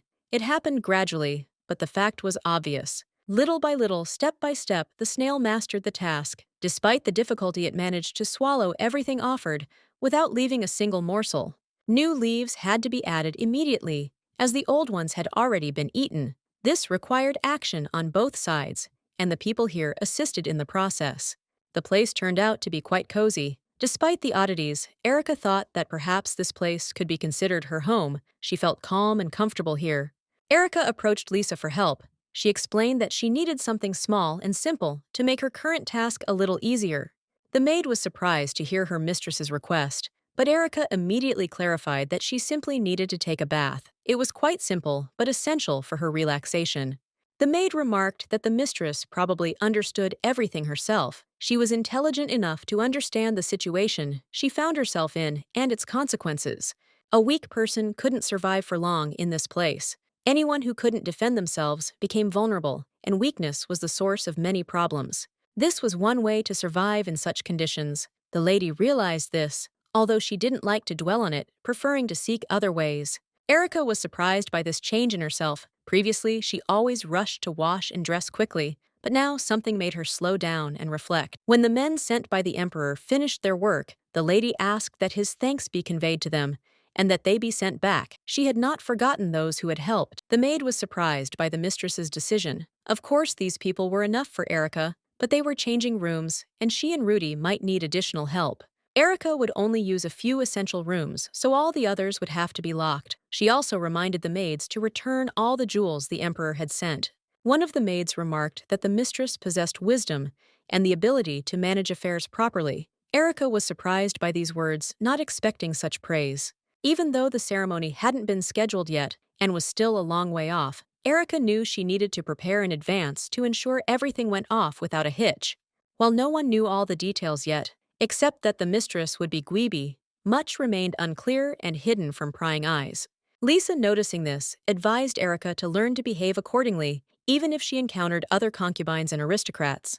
It was especially important to behave properly when she went to thank the emperor. Liza believed that this moment would require special caution. Erica was completely shocked, asking again what they were talking about. She hadn't known she was about to meet the emperor. It had come as a complete surprise. The maid asked in bewilderment how many times she had already told her that the emperor must be treated with respect even in his absence, and Erica must remember this. Erica decided to hide underwater to avoid thinking about her upcoming meeting with the emperor. The maid didn't understand what was happening to her mistress at that moment. Erica wasn't ready to think about meeting the emperor, though she knew she'd have to sooner or later. The thought of it troubled her greatly. Erica recalled the moments when she was next to the emperor, and she felt uneasy from these memories, which did not give her peace. Lisa could not understand how a girl who grew up in an aristocratic family could be so simple and insecure in such situations. Families like hers usually raise self-confident people who know how to behave in the presence of the emperor and speak to him properly. Lisa tried to explain to Erica that such families know how to behave with the emperor so as not to make mistakes in communication and to present themselves correctly. Lisa, seeing Erica's confusion, offered to help, thinking about how she could support her and help her prepare for important moments. Claudel staged a real interrogation for the maids, ordering them to tell in detail everything they saw and heard from the very beginning. The maids were completely confused and could not understand why they were being subjected to such cruel punishment and why they were being interrogated so severely. When the maids did not start talking, Claudel ordered Selena to give them a few more blows so that they would start talking and not hide anything. The maids, frightened, promised to tell everything they knew. They reported that a maid from the northern palace had been doing laundry that night, which seemed odd. She asked where the vinegar was to remove stains from clothes, which the maids considered an important point in the investigation and possibly suspicious. Claudel became angry and demanded that the maids confirm whether the washing had really taken place at such a late hour, and they confirmed their words. Selina, thinking, noted that all this could mean that the maid was hiding something important, and it would need to be found out to the end. The lady, smiling, hit one of the maids with her heel and commanded her to continue the story, not allowing any attempts to hide the information. The maid explained that the vinegar was in a large bottle, and she helped pour it into a basin. After that, she went off to do the laundry, leaving everything as is. That was all they could tell. Claudel asked why the woman had gone to do the laundry and what was in the basin. She was very interested. Another maid explained that she saw the woman wearing a white robe, which caught her attention at that moment. The white robe resembled a nightgown, and there was a red stain on it that did not hide her gaze. It immediately attracted attention. The stain looked like blood, which stunned Claudel. A worry crept into her mind about what could have happened to this woman. Now it became clear why Claudel decided to give her a room in the Northern Palace. This was an important moment that explained a lot. This girl was able to win the king's favor thanks to her impeccability, which left no doubt about her place at court. Selina tried to somehow calm her mistress, but it was not so easy as the situation was getting tenser with each passing moment. Selina stated that these maids were no longer needed, and the knights should take care of this by relieving them of their duties. The girls immediately began to beg for mercy, promising that they would not tell anyone anything else and would remain silent. Claudel was extremely angry and asked Selina if everything was really starting to repeat itself again as it had been before. She called her just an ordinary woman from some remote backwater. Selina replied that such things don't happen.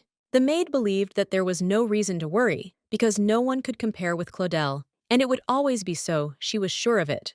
If necessary, they can easily get rid of her, as they have done many times before, and no one will notice. Erica noticed that the building looked as white as if it had just snowed, creating an atmosphere of purity and holiness. It was a sanctuary of the goddess, where services were held every day in which the emperor participated, creating an atmosphere of reverence.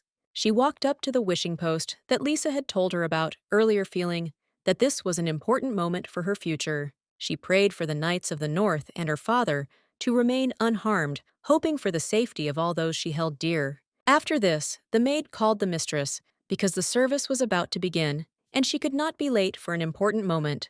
The maid understands that she does not want to see His Majesty, but nothing can be done. Instead of expressing her gratitude verbally, she decided it would be better to attend the service in person. This would give her the opportunity to show respect. She knew she wouldn't have much time to greet him, but she nonetheless wanted to show her respect. All the guests, including her, were eager to pay their respects to the emperor. However, there's a chance she won't make it to the line to meet His Majesty. This is because her participation in the previous service was minimal, and this will be sufficient. The most important thing is a confident gait and correct posture. She had been training for weeks to achieve this, so she was confident her movements would look confident and beautiful.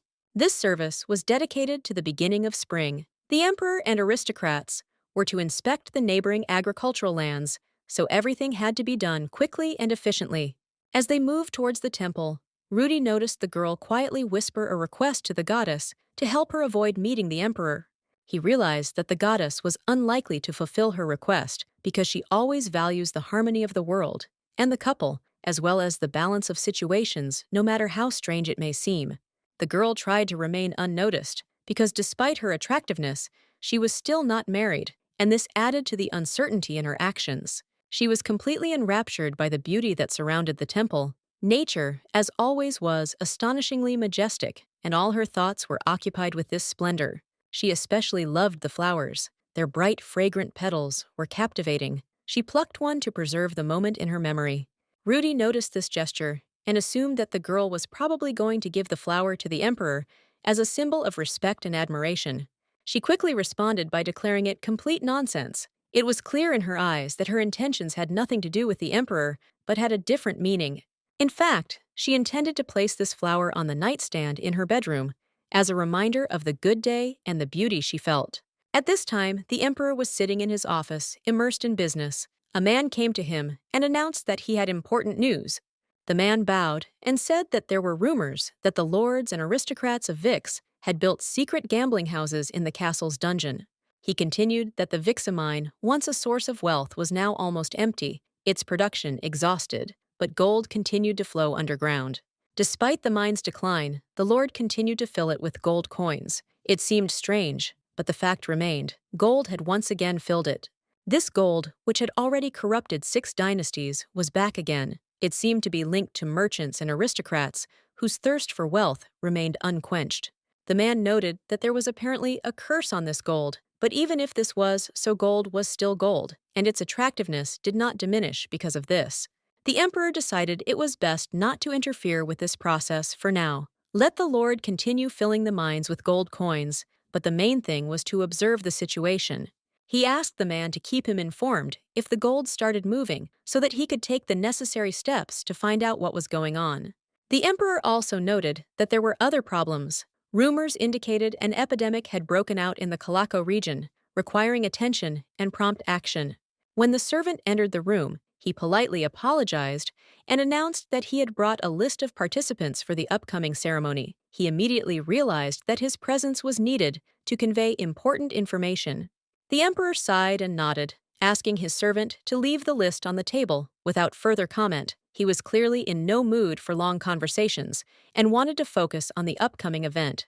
At this time, Cascade and the other man decided to rest a little and observe what was happening because an important ceremony was about to begin, which they did not want to miss. They were shocked to see Erica Core's name on the list, a name they'd heard before. They read it aloud, and the moment couldn't be overlooked by the emperor, who overheard their conversation.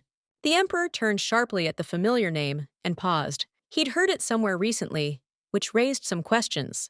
Cascade noticed that this was the daughter of Lord North End and added that she was currently preparing for an important wedding, which further attracted the emperor's attention to this person. The emperor remembered that the man had spoken the truth and also noted that the girl really did have a special charm and attractiveness that he could not help but notice. Cascade added that despite her beauty, she should not remain an enemy as she had never appeared at official receptions, which seemed strange for such an important figure. The man realized that today would be an important debut for her first public appearance, and this meant she would be the center of attention for everyone present. After a while, Cascade announced that the ceremony would soon begin. The emperor quickly changed into attire befitting the importance of the occasion and was ready to head to the ceremony, realizing that this moment required his attention and presence. Mrs. Erica was absolutely delighted when she saw how many people had come to the ceremony, as well as how beautifully the ceremony itself was decorated. All of this impressed her, and she couldn't hide her joy. Rudy called her over and offered her a seat next to him. It was a gesture of consideration, and Erica, of course, couldn't refuse such an invitation. She felt a little nervous but grateful.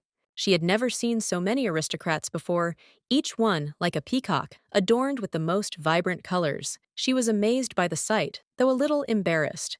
Lisa was right. She didn't attract any attention at all because everyone around her was busy with themselves, and Erica felt that she didn't stand out at all among such a crowd. Even if she occasionally caught glances, those glances expressed no interest in communicating and likely perceived her as a stranger. She felt like an outsider in this world.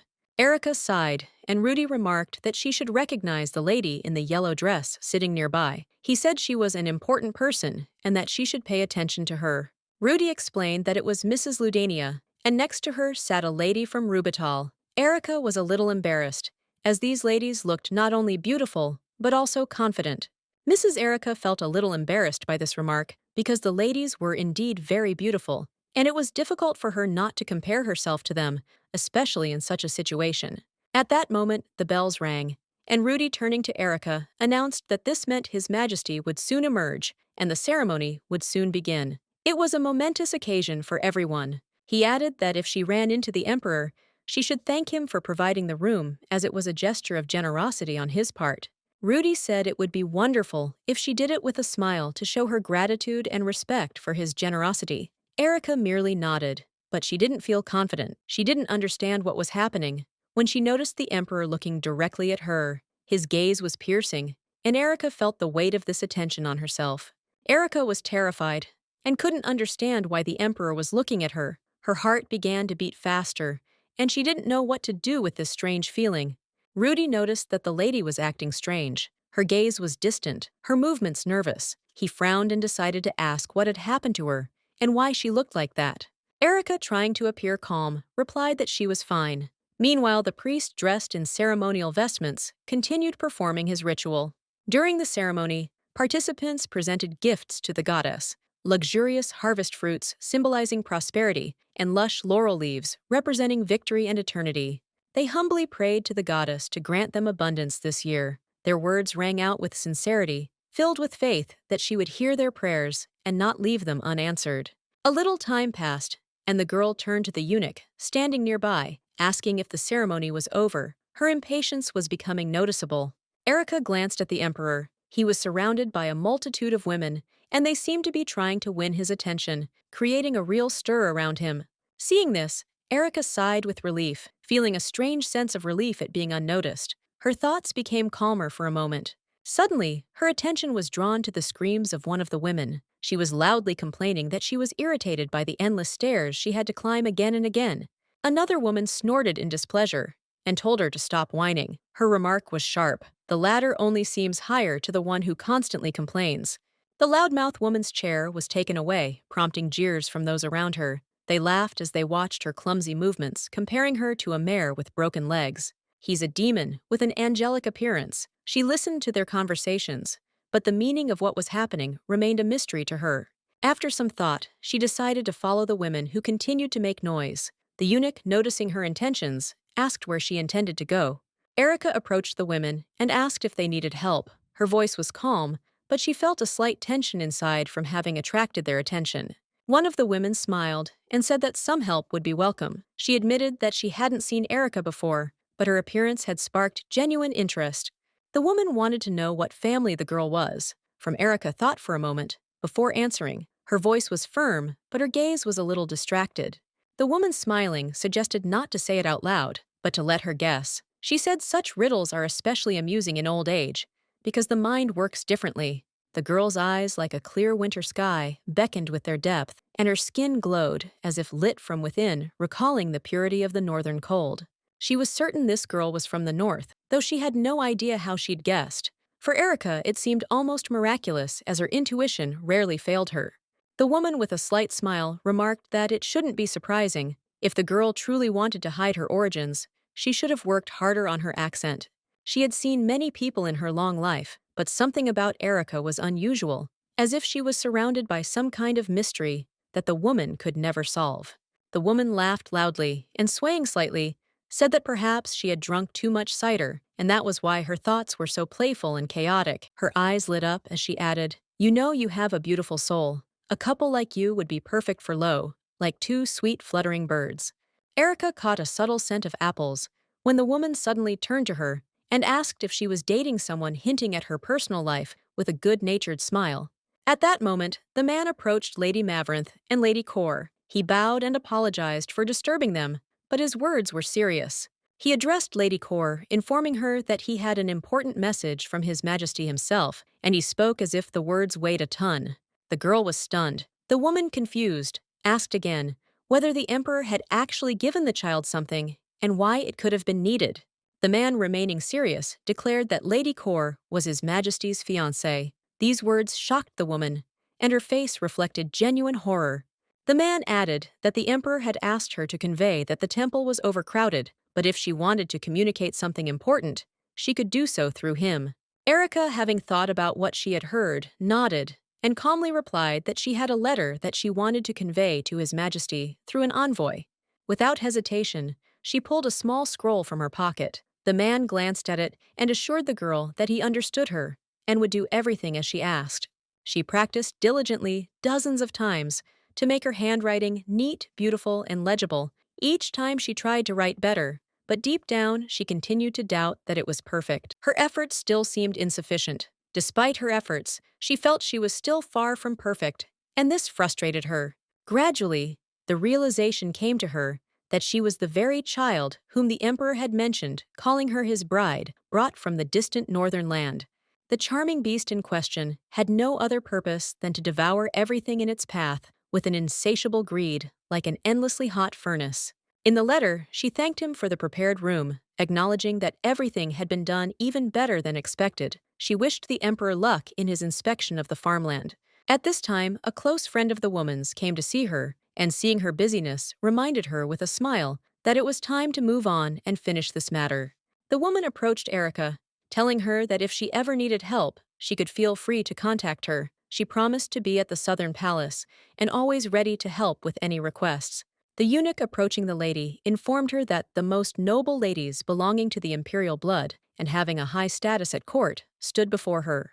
These women, it turned out, were the mothers of two famous figures, Kalaya and Shanant, which immediately emphasized their importance and influence. Erica suggested that Kalia was the land of 100 castles, and Shanant was a green land famous for its endless sea expanses. Greensea Shanant was known as the homeland of Randy Mavrinth, Lord of Kalia, and Alonzo Grimple, Lord of Shanant, which only increased her admiration for the women. She was surprised to learn that these ladies were the mothers of such noble lords. The girl noted how many important persons were present and wondered if her mistress could one day achieve a similar position. Erica exclaimed that such a thing was impossible and asked her interlocutor if she really thought this was something real or if everything she said was just a joke. Soon she noticed that the emperor was looking at her with a strange and incomprehensible look, which made her internally wary. The woman, turning to Ruta, suggested that they should probably leave the place already, so as not to attract unnecessary attention. However, she suddenly realized that the boy wasn't reacting to her words at all. His gaze was fixed on the girl standing next to the emperor, completely ignoring her. All eyes in the room were on the girl, who seemed barely able to contain her nerves. Her hands trembled slightly, and her eyes darted around, as if searching for a way out of the situation. Erica, unable to bear the tension, turned to Rudy, asking him and the others to leave the place as quickly as possible, hoping to avoid possible consequences. But Rudy merely replied coldly that the lady should remain calm and quiet. His words were firm, as if any deviation from calm could lead to disaster. In his opinion, leaving his position now would mean showing disrespect for the actions of the emperor, which could be perceived as an unacceptable insult. Erica watched anxiously as the men lifted the girl from the floor. She began to loudly and haltingly beg the emperor's forgiveness, clearly hoping to appease his anger. But her attempts were met only with a loud cry from the emperor, who demanded that she immediately get away without disturbing his presence.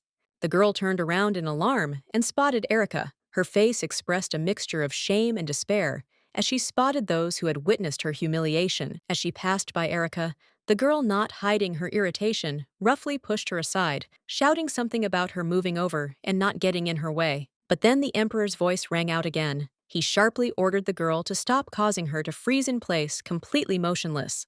The emperor approached her with a look of disdain, his voice laced with sarcasm, as he noted that she seemed to consider herself the center of attention, entertaining him all evening. However, he added that her fall to the floor was far more interesting than anything she had done before. His words were full of humiliation and malice.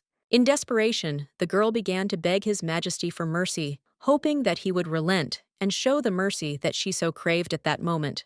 But instead, the emperor gave a terrifying order to cut off her ankle. His words sounded cold-blooded, as if it were just another formality. He demanded that the servants take her out into the backyard immediately, giving no one time to think or doubt. Panicked, the girl rushed after the emperor, hoping that her pleas would somehow influence his decision. But she was immediately grabbed, not allowed to approach the eunuchs, who had recently been standing nearby, seemed to vanish into thin air, leaving her alone. Erica, watching the scene unfold, was certain it would have been better to simply leave without attracting attention. She believed no one would notice their departure. But suddenly, the emperor turned to Erica and began to approach. His voice was cold as he demanded that she raise her hands. The girl froze in fear, unsure of what he was about to do. His question was sharp. Who ordered her to throw away that flower? Picking up the flower from the ground, he stated that she should have handed it to him directly instead of making such a show. He added that the flower was a much more appropriate gift than the worthless note, which did not seem to interest him at all. The girl gathered up the rest of her courage and said that the flower was not intended for His Majesty at all, hinting that there had been a mistake. Then, despite her fear, she asked him to return the flower, showing unexpected courage in this demand. The emperor seemed calm, but his words left no choice. He ordered the girl to follow him, showing no doubt about his intentions. The girl silently prayed to be allowed to remain with Rudy, but she truly had no choice, and she obeyed the emperor's order. The girl went to the emperor, trying not to show how agitated she was. Upon arrival, he greeted her with an unexpected question. Did she know anything about the Sierra, the handmaiden of the sun goddess? The emperor began to tell his story. When the age of the gods came to an end, the sun goddess, leaving the earth, ascended again to the heavens, leaving people to search for her traces and light on earth. However, before her departure, the goddess gave an important order. Hundreds of priests were ordered to build a temple that would become her voice and a symbol of her presence for the next 10,000 years. Sierra, the goddess's faithful servant, decided to dedicate her life to finding a site for this temple. She began her wanderings across the continent, guided only by her faith and the desire to fulfill her mistress's will. Her goal was clear: to find a place that could glorify the goddess for millennia. She explored cities, deserts, and mountains, undaunted by any challenge. Finally, Sierra found the place. Promising the goddess to build a temple was easy, but fulfilling that promise cost her everything, even her own life. This example still reminds me how difficult it can be to keep one's word, especially when the price is incredibly high, but her loyalty remained unwavering until the very end.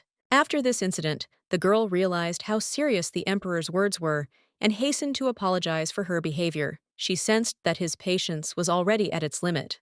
The emperor coldly remarked that verbal apologies meant nothing. She needed to prove her intentions with actions and not further anger him. It's not enough to just talk. You also need to know how to hold yourself in a way that doesn't irritate him. He raised his voice, and the girl felt completely helpless. At that moment, servants were helping to undress the emperor when one of them inadvertently dropped his chain. This moment proved fatal for the unfortunate man. The emperor, without a second thought, instantly killed the errant servant. His actions were so swift that everyone around him froze in shock. Erica stood there, disbelieving her eyes. She was horrified by what she saw before her. This emperor seemed to her a true madman, utterly merciless. In an incredibly short time, the emperor ordered the amputation of the leg of the most beautiful girl in the palace, whom he had recently cherished and praised for her grace and beauty. Not stopping there, he smashed the eunuch's face in a rage, just because he accidentally dropped a precious ornament that belonged to his majesty. Looking at the girl, who could not understand whether he realized what he was doing, the emperor ordered her to come closer, her heart trembling with fear. She was so terrified, she could barely think. The emperor commanded her to carry out his plan, though he didn't explain what it was. The girl, trying to figure it out, couldn't understand the meaning of his words. When he turned his back to her, she was completely at a loss, unable to comprehend what it meant. Her gaze slid over the emperor's strange clothing, and she could not comprehend what kind of outfit it was, or why it seemed so unusual. Cascade came up to her, and leaning towards her ear, quietly said that she should start by unbuckling the emperor's belt. Gathering her courage, the girl approached him, and trying not to make a mistake, tried to carefully fulfill this demand. However, she did not know how to do it correctly, and began to pull the belt from the back, which caused utter horror in the emperor. Cascade's face froze in horror. He couldn't imagine what would happen to this girl for being so clumsy and slow. The girl recalled seeing something similar as a child and thought that the belt probably fastened in the front, but she still had doubts. Then she decided not to go around the emperor, but standing behind him, she carefully hugged him, trying to feel his belt and figure out how to unfasten it.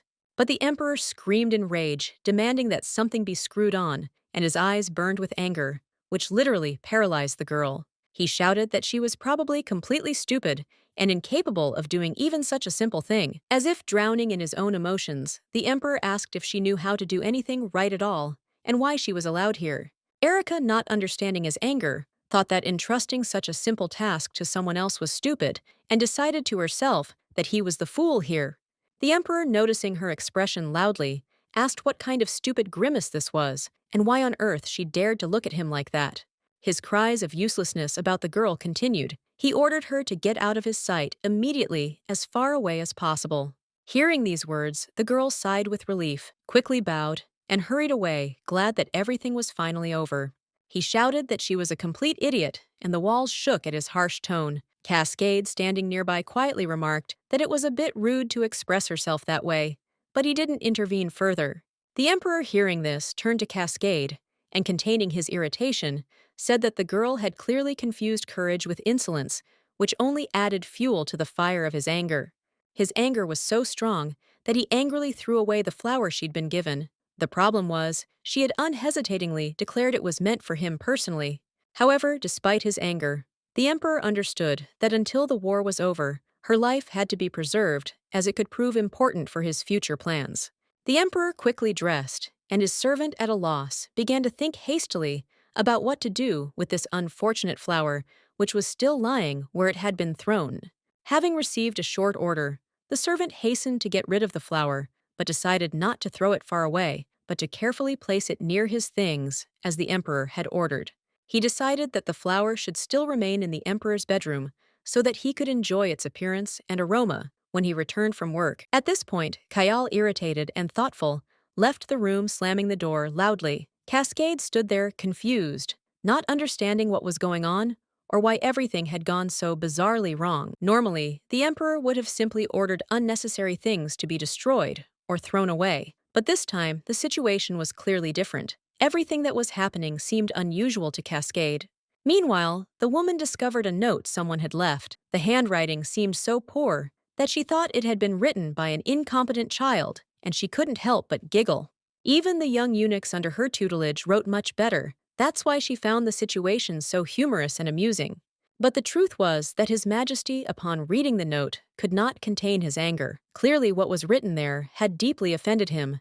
Cascade racked his brain trying to figure out what was going on, but he was certain that things would be tough for Miss Erica. Too much spoke volumes about her precarious situation.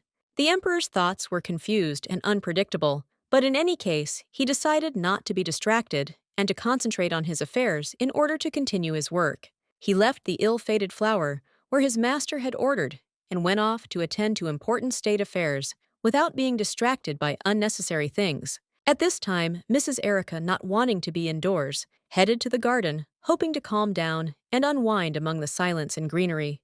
However, just as she reached the garden, Ruby suddenly ran up to her. He looked worried and immediately asked if she was okay. Ruby, looking at her with concern, suddenly apologized, and the girl, noticing him in such a state, couldn't hide her surprise. This was unusual for her. She felt a slight sadness, knowing he wasn't to blame for what had happened. However, the anger still lingered, and she couldn't suppress it. To avoid unnecessary conversations, she walked past him, throwing out a short phrase about how everything was fine and there was no need to worry about it anymore. Ruby tried to appeal to her, wanting to stop her, but soon realized it was pointless. Mistress Erica had already made her decision, and he couldn't change her mind.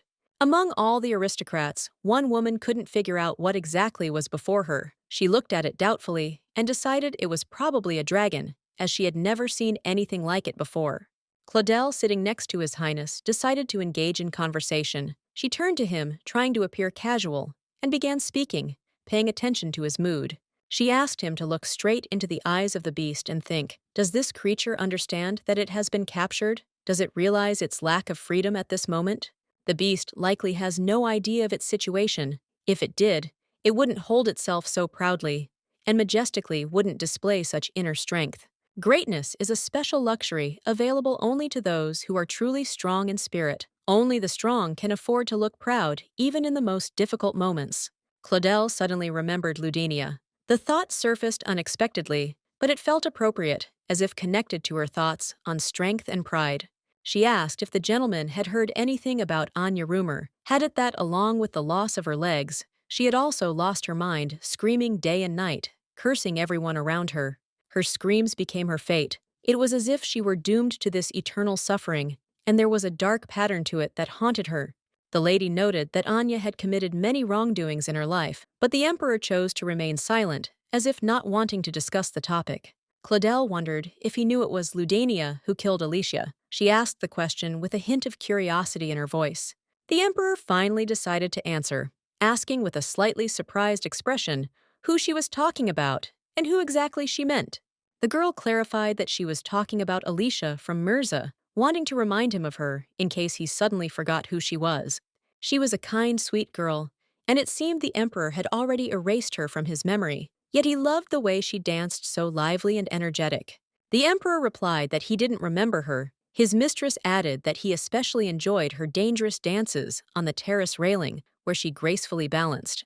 It was from there that she fell, leading to her death. After these words, the girl carefully touched the master's hand, as if trying to evoke memories in him. She hoped he remembered, and quietly added that Alicia had broken her spine in the fall, which had caused her painful death. The girl died 3 days later, suffering from severe pain. This seemed strange, given that she was an acrobat and could even dance on a tightrope without losing her balance.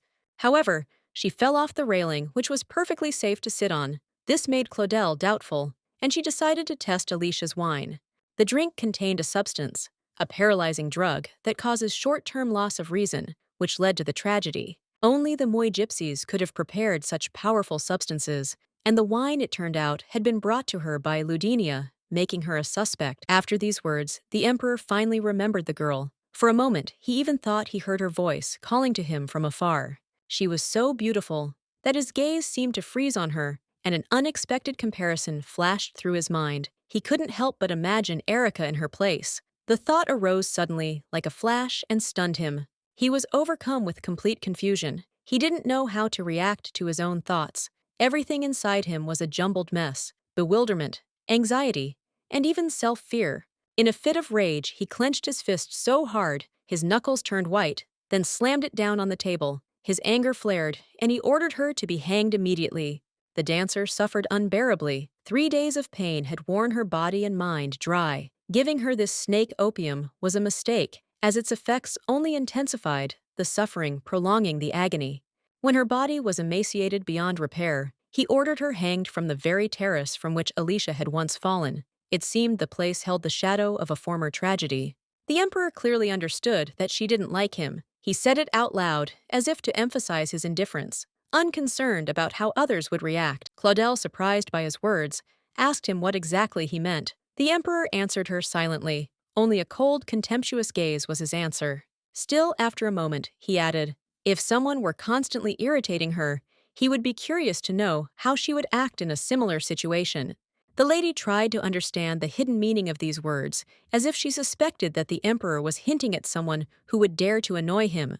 Without wasting any time, she turned to Selina with a request to send Ludinia to the dirtiest and darkest prison cell where there is no food or medicine. However, she was ordered not to let Ludinia die. She was to endure all the torment for at least 3 days, despite the terrible conditions. If such a man really existed, Madame Claudel was ready to torture him half to death to prove her devotion and cruelty.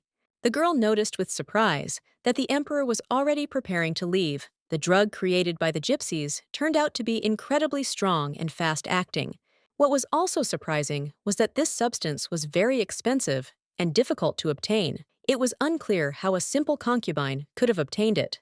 Claudel merely shrugged and smiled slyly, declaring that she knew nothing about it. Her gaze remained enigmatic. Soon, Madame Claudel noticed the girl's diamond, remarking on how beautiful it was. The girl thanked her for the compliment, smiling back. Ludinia said that this diamond was given to her by a merchant from Ger, as if it were an insignificant detail, although the decoration shone with luxury. The words stunned Claudel. As it turned out, the merchant was her own father. She hadn't expected such a turn of events. Ludinia added that her father wanted her to stay in Jera. If he had been even 10 years younger, she could have become Claudel's stepmother. These words angered Claudel. Her face flushed with anger. It seemed Ludinia had no regard for propriety or prudence when throwing out such mocking innuendos. Ludinia was no longer with Claudel. She knew too much, and it was becoming dangerous. Better to get rid of her before she acted against them, because such knowledge could lead to disaster. Claudel recalled how the girl once declared that she was willing to do anything to erase the shame she had endured. These words were filled with despair and a hidden threat. The girl assured him that she would accept any order from her mistress, obeying without question. Her voice sounded resolute, as if she were truly prepared to do anything for forgiveness. But Claudel wondered, perhaps it was all a pretense. They seemed to be feigning submissiveness, but in reality, they were looking for an opportunity to betray her by stabbing her in the back. She looked at the beast's side and turned away. To her, this creature lacked any dignity. It seemed insignificant and devoid of any dignity. She didn't even find it funny. Dignity and greatness are the prerogative of the strong, weak creatures, cannot possess such qualities, no matter how hard they try. This can't belong to lower animals. If Lady Erica so wishes, she can punish Rudy, and no one will stop her. Erica paused and asked how she could do that. The maid replied that she could blame him for letting her down at the most crucial moment, or simply say she doesn't like him. That would be enough to punish him. But the girl understood. It wasn't his fault he acted like anyone else would. In that situation, few could have acted differently. After these words, the maid fell silent, realizing the full weight of her reasoning and the injustice of the possible sentence. Rudy sat by the door kneeling. He didn't know what to do or how to fix the situation. Confusion and anxiety reigned in his soul. Erica couldn't understand why everything was so complicated here. Everything was different in Spatala. The world there seemed simpler and more predictable. The girl recalled that even when Aunt Julia indulged in cruelty, it never led to murder. After all she had in her hands was a stick. But here people wield swords, and if a person doesn't restrain themselves, they can easily use the weapon to kill. This changed everything, imbuing every conflict with a deadly gravity. The maid explained that before she had nothing valuable, no jewelry, no special items. Now, as the emperor's bride, she feels important. She'll even soon have a sword, making her almost the equal of great figures. And this delights her. When Lady Erica becomes Gweeby, her status will rise significantly. Everyone will fear her. As her sword symbolizes power and strength, people will look upon her with respect and awe, as such a weapon is not just decoration, but a sign of her new status. The emperor decided to go to the bathhouse, as he does every day. He was accustomed to spending several hours there, enjoying the peace and quiet. For him, bathing was not just a cleansing ritual, but also a way to relax after a stressful day. After banquets or interactions with concubines, he washes thoroughly, not missing a single spot of skin. The emperor himself brushes himself to ensure perfect cleanliness. This ritual has become a necessity for him, a part of his daily life. He appears to suffer from mesophobia, a fear of contamination or infection. Perhaps that's why his residence is always sparkling clean. Everything is immaculately maintained, which is only natural given his desire for sterility and order.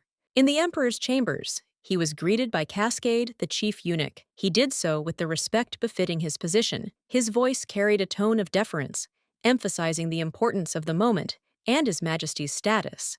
The impeccable cleanliness of the chambers is entirely the work of Cascade. He maintains order, supervises the servants, and personally ensures that everything meets the emperor's high standards. It's a demanding job that requires attention to detail.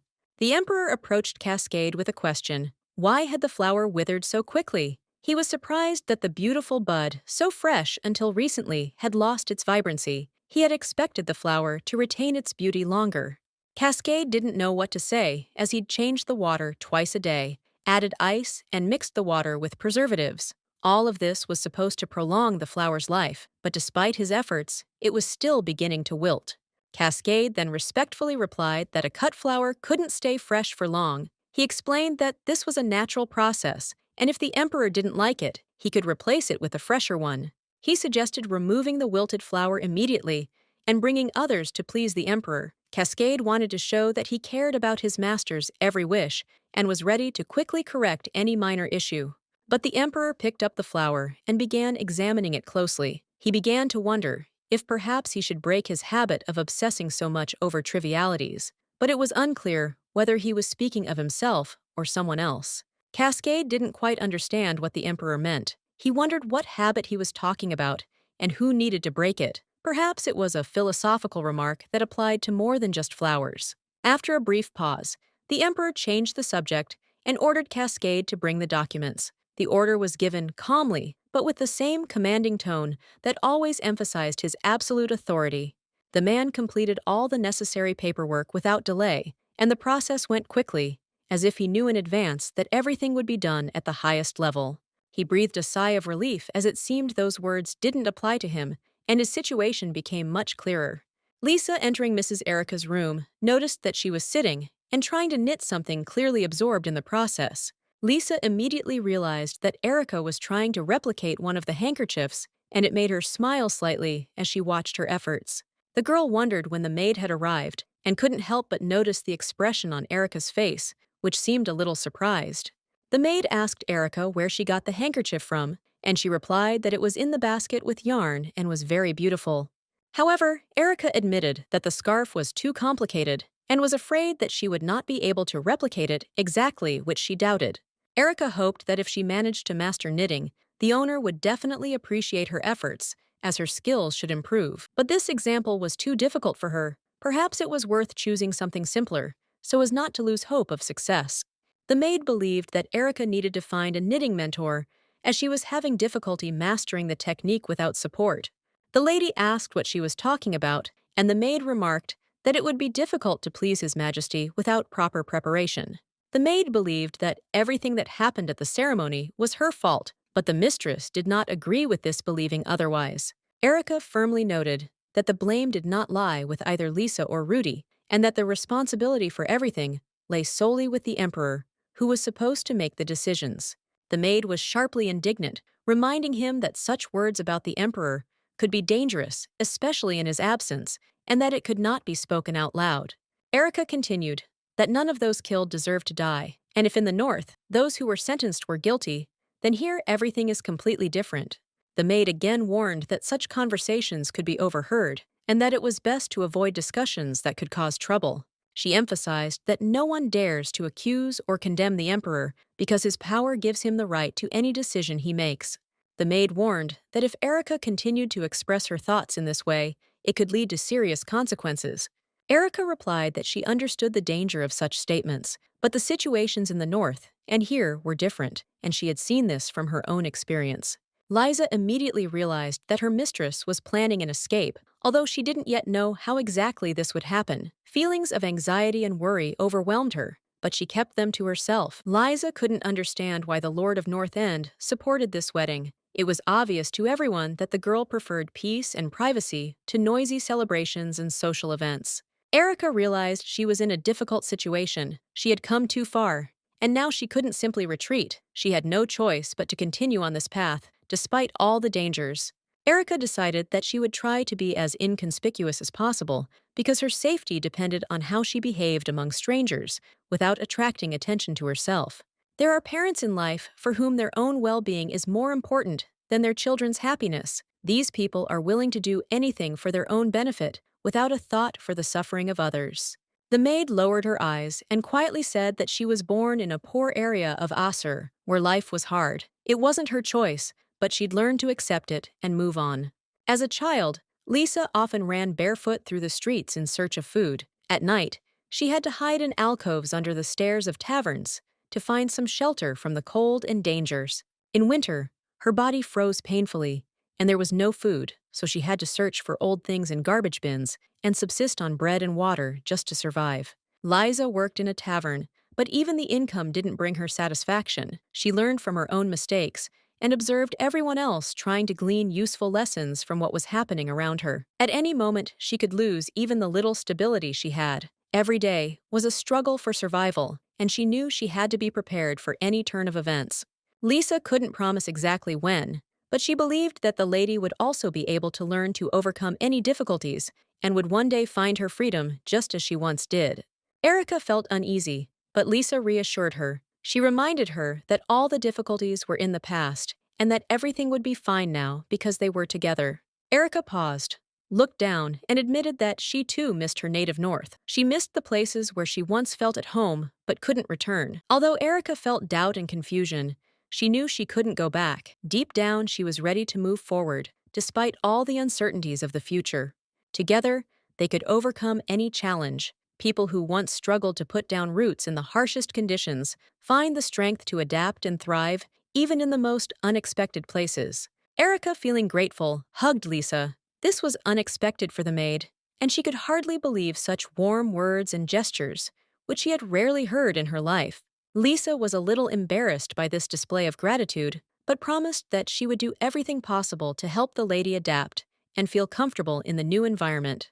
At that moment, several people entered the room, surprising them. Erica and Lisa weren't expecting guests, and their faces reflected genuine surprise at the unexpected visit. They were eunuchs, among whom was Rudy. He approached Erica and Lisa with important news that would definitely change the course of their current plans. Rudy announced that His Majesty the Emperor was inviting Lady Kor to dinner. This was unexpected and somewhat alarming, as such invitations always had ulterior motives. Liza helped Erica choose the dress she thought would be perfect for this important occasion. She carefully selected the color and style to ensure it looked perfect.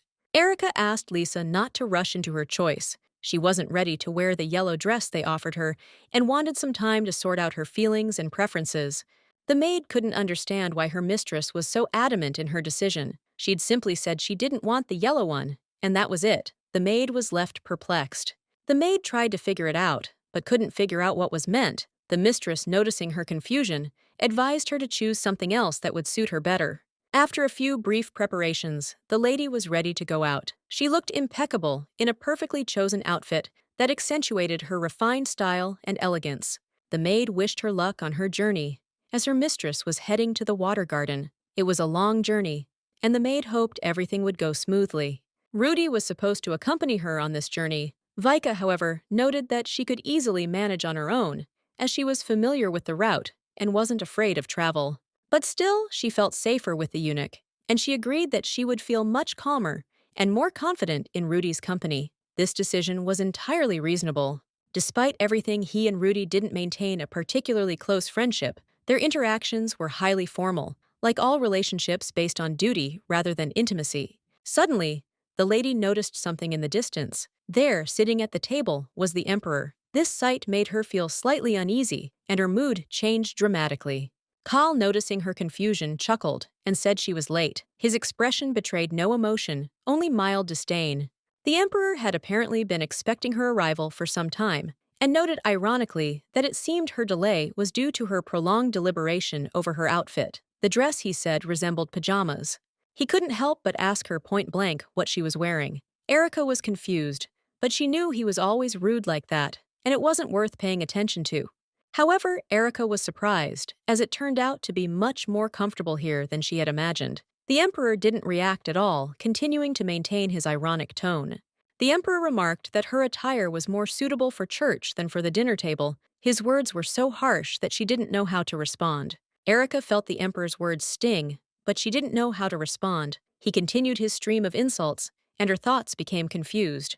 It reminded her of her relationship with Aunt Julia. Like the emperor, she always had something caustic to say that left a bad taste in her mouth. The emperor, oblivious to her confusion, offered her a good idea. He said she should definitely go to a monastery, and that it would be a much more suitable place. Erica asked him again, incredulous. He continued explaining that she could walk the streets and distribute bread to the poor, which would be more her calling. Or the emperor suggested she would like to join the priests who make pilgrimages to the Western continent. That would be a worthy pursuit for her. However, this route wasn't as simple as she might have thought. She would have to navigate an iron forest filled with dangerous criminals, which would pose a mortal danger. The emperor asked her with a smile whether this path was truly suitable for her or whether she would prefer to leave. His question was full of mockery and cold interest. The girl declared that she absolutely did not want to leave, and her words shocked the emperor. He had not expected such decisiveness. It was a real surprise for him. Kal noticed that she couldn't even imagine how dangerous the world she was about to return to was. Narrow alleys where the poor lived filth and constant danger. These streets are teeming with criminals willing to do anything for a piece of bread. Bandits, known as forest devils, are not above eating human flesh to satisfy their hunger. His words seemed absurd because he himself was no different from these bandits. He was just as cruel as those he spoke of, no better. The emperor, a little perplexed, said he'd had enough. It was funny how she'd become so attached to this fear, but if she died, it would be much more difficult. After that, she sat down, and the maids immediately began placing food on the table. The atmosphere around them gradually became calmer, though the tension was still palpable. The girl was happy that the emperor hadn't shown any anger after their last meeting. She hoped she wouldn't provoke his anger and encounter trouble this time. It seemed like today wasn't as bad as she thought. She was alive, and that was already a real relief. Maybe she would survive this day. Erica smiled and wished the emperor bon appétit. She noticed the atmosphere soften slightly, and he in turn began his speech. The emperor asked if she truly believed it was worth staying in this place. He was trying to understand the motives behind her decision. Erica felt a little embarrassed, but she still replied that she truly believed it was worth the risk. It was important to her to say exactly that, despite the awkwardness of the situation. The emperor remarked that this was natural. Life would be much better anywhere else than in the North End, but it had its advantages, although it was not often called a cozy place. Despite this, he acknowledged that the North End, too, had its beauty and charm. This corner of the world is not without its charms, even if they are less obvious. The emperor fully agreed with her words, adding that even there one can find many beautiful places that remain hidden from prying eyes, if they do not look. However, he continued, If you look more frankly, this place is harshly cold and lonely. The colder it gets, the more this strange charm this land acquires. Especially in winter, when the frost binds even the clouds, and small ice floes begin to fall from the sky, like fog enveloping everything around and creating the illusion of a magical world. Erica was truly captivated by this sight, the snowflakes fluttering and sparkling like tiny stars. It was like a spell impossible to forget. But suddenly, the girl felt that the Emperor's gaze became a little strange, as if he was looking at her and wanted to understand something, so she fell silent. The Emperor, noticing her silence, asked what had made her stop. Erica didn't know how to answer, as her thoughts were preoccupied with something entirely different. Sometimes in this fog, if you look closely, you can see strange phenomena, for example, a white pillar, which the locals call the Road of Light, as if it were a guiding thread. Erica remembered being told that some believed that this pillar was a bridge leading to another sky, to a world that lay between their world and the world of dragons. The Emperor was surprised and asked again, did she really mean some kind of road that led to the world of dragons? It seemed too strange and absurd to him. He believed it was most likely delusion, like the imagination of people lost in the snowy mountains. It was reminiscent of a mirage in the desert when travelers see a non-existent oasis. However, Erica countered, saying it wasn't delusional. She'd seen something similar herself. She couldn't recall all the details, but she did remember a feeling of silence and power all around her. Perhaps it was just a dream, but she didn't want to tell him about it now. It was too personal and required a special mood for conversation. The Emperor looked at Erica seriously and said he was warning her not to lie. He wanted to be sure of her words and not allow her to deceive him. The lady tried to convince him that everything she said was true. She didn't think ill of him, but once upon a time, it seemed she had noticed something strange that now surfaced in her memory. The Emperor was shocked. He realized she wasn't a liar at all, but simply a somewhat naive and careless woman who took everything too seriously, failing to grasp the full depth of the situation. The Emperor knew that those who lie are often capable of more. They can steal, manipulate, and use lies for their own purposes for personal gain. Someone capable of lying can be dangerous, not only with words, but also with actions. If they get through, they can kill and then sell out their homeland without considering the consequences.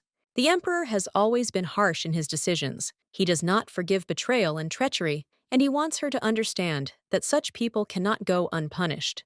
Erica wondered what that meant about the Emperor himself. She began to doubt whether he understood the full gravity of his actions and the motives behind his own decisions. The Emperor seemed so calm and confident when he killed, as if it was an ordinary thing for him of no particular importance. She watched him. He spat something out, not noticing her gaze, and with his usual air raised his glass of wine again, oblivious to what was happening. Erica was completely confused. Everything that was happening seemed strange and absurd to her. At that moment, a servant approached the Emperor and anxiously inquired if His Majesty was all right. The Emperor instantly grabbed the servant by the arm, not giving him a chance to explain. His movement was abrupt, as if it were a matter of course. At one point, the Emperor took a knife and plunged it into the servant's hand. This action was so unexpected and swift that no one had time to realize what was happening. The lady was horrified. She couldn't believe her eyes. The Emperor explained that the servant was useless and that his hands could do nothing useful. He screamed in pain, unable to contain his suffering. The lady sat across from him, tense, trying to understand what was happening, but she felt powerless to change the situation. The Emperor continued to drink wine, not paying attention to the suffering of his servant, as if for him it was something ordinary and not worth attention, just like the pain itself. The lady stood up and approached the man, trying to find out if everything was really okay and how hard it was for him, despite the fact that the Emperor himself seemed completely indifferent. She told the servant to be patient for a moment, while the Emperor watched this scene with an expression of disdain, not hiding his indignation. His gaze was full of condemnation. She saw the servant suffering, his face contorted in pain, and decided to help him by snatching the object from his hand to ease his suffering. Even though he was in a lot of pain, she realized that this had to be done for his relief, and she made the decision, although she was worried inside. At that moment, she noticed that the eunuch Rudy had arrived, and his presence couldn't help but catch her attention. He was acting as reserved as ever. She thought that he would run away again, as happened last time, when he did not have the courage to carry out the task, and everything ended unsuccessfully. The lady asked that Rudy be taken to a doctor, but his reaction was not what she expected. He froze, not understanding what he should do. He sighed heavily, but finally replied that he would carry out the mistress's order as the situation required. Although his face betrayed doubt, the emperor was furious and mockingly noted that all this was nothing more than a pathetic spectacle to be proud of without understanding the meaning of what was happening. He stood up, his anger uncontrollable, and exclaimed that she shouldn't have helped such a man. He couldn't understand her decisions and was furious at her actions. He looked closely at the lady holding the knife, her expression dumbfounded. Her actions only heightened his bewilderment. He, without holding back, told her that she was simply stupid because her action was so ridiculous that she fainted from overexertion. The girl couldn't understand the warm, pleasant sensation that was enveloping her. It seemed as if she was surrounded by something unusual and cozy, but she couldn't figure out what exactly. The scent was also pleasant, like the light aroma of lavender that gently filled the air. The feeling calmed her, creating an atmosphere of peace and comfort.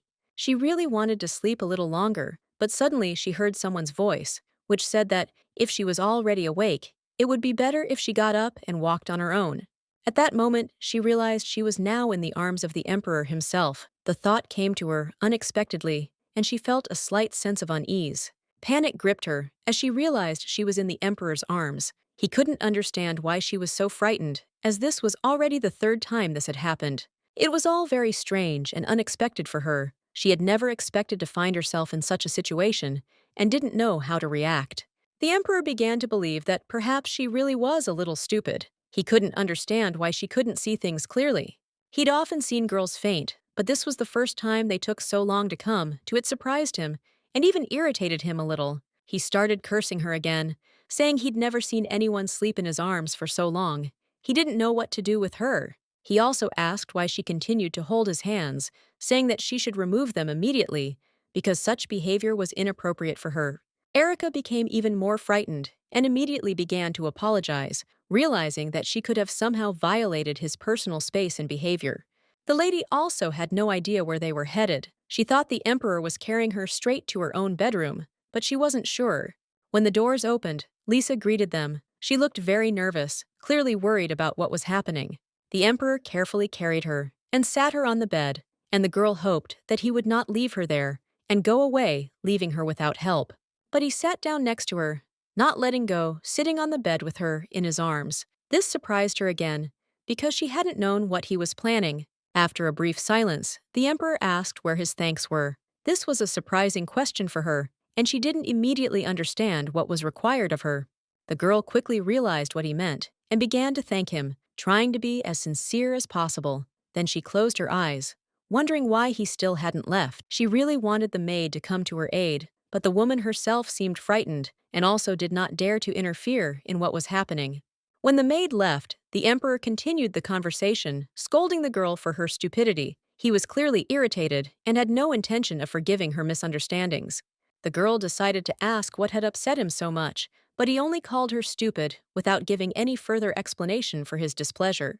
Kahl, who had been watching all this, noticed that she seemed to think he wasn't noticing anything. This surprised him because he had seen everything that was happening. The emperor gently touched her face and said that her expression revealed everything. His words needed no further explanation. She herself gave it all away with her appearance.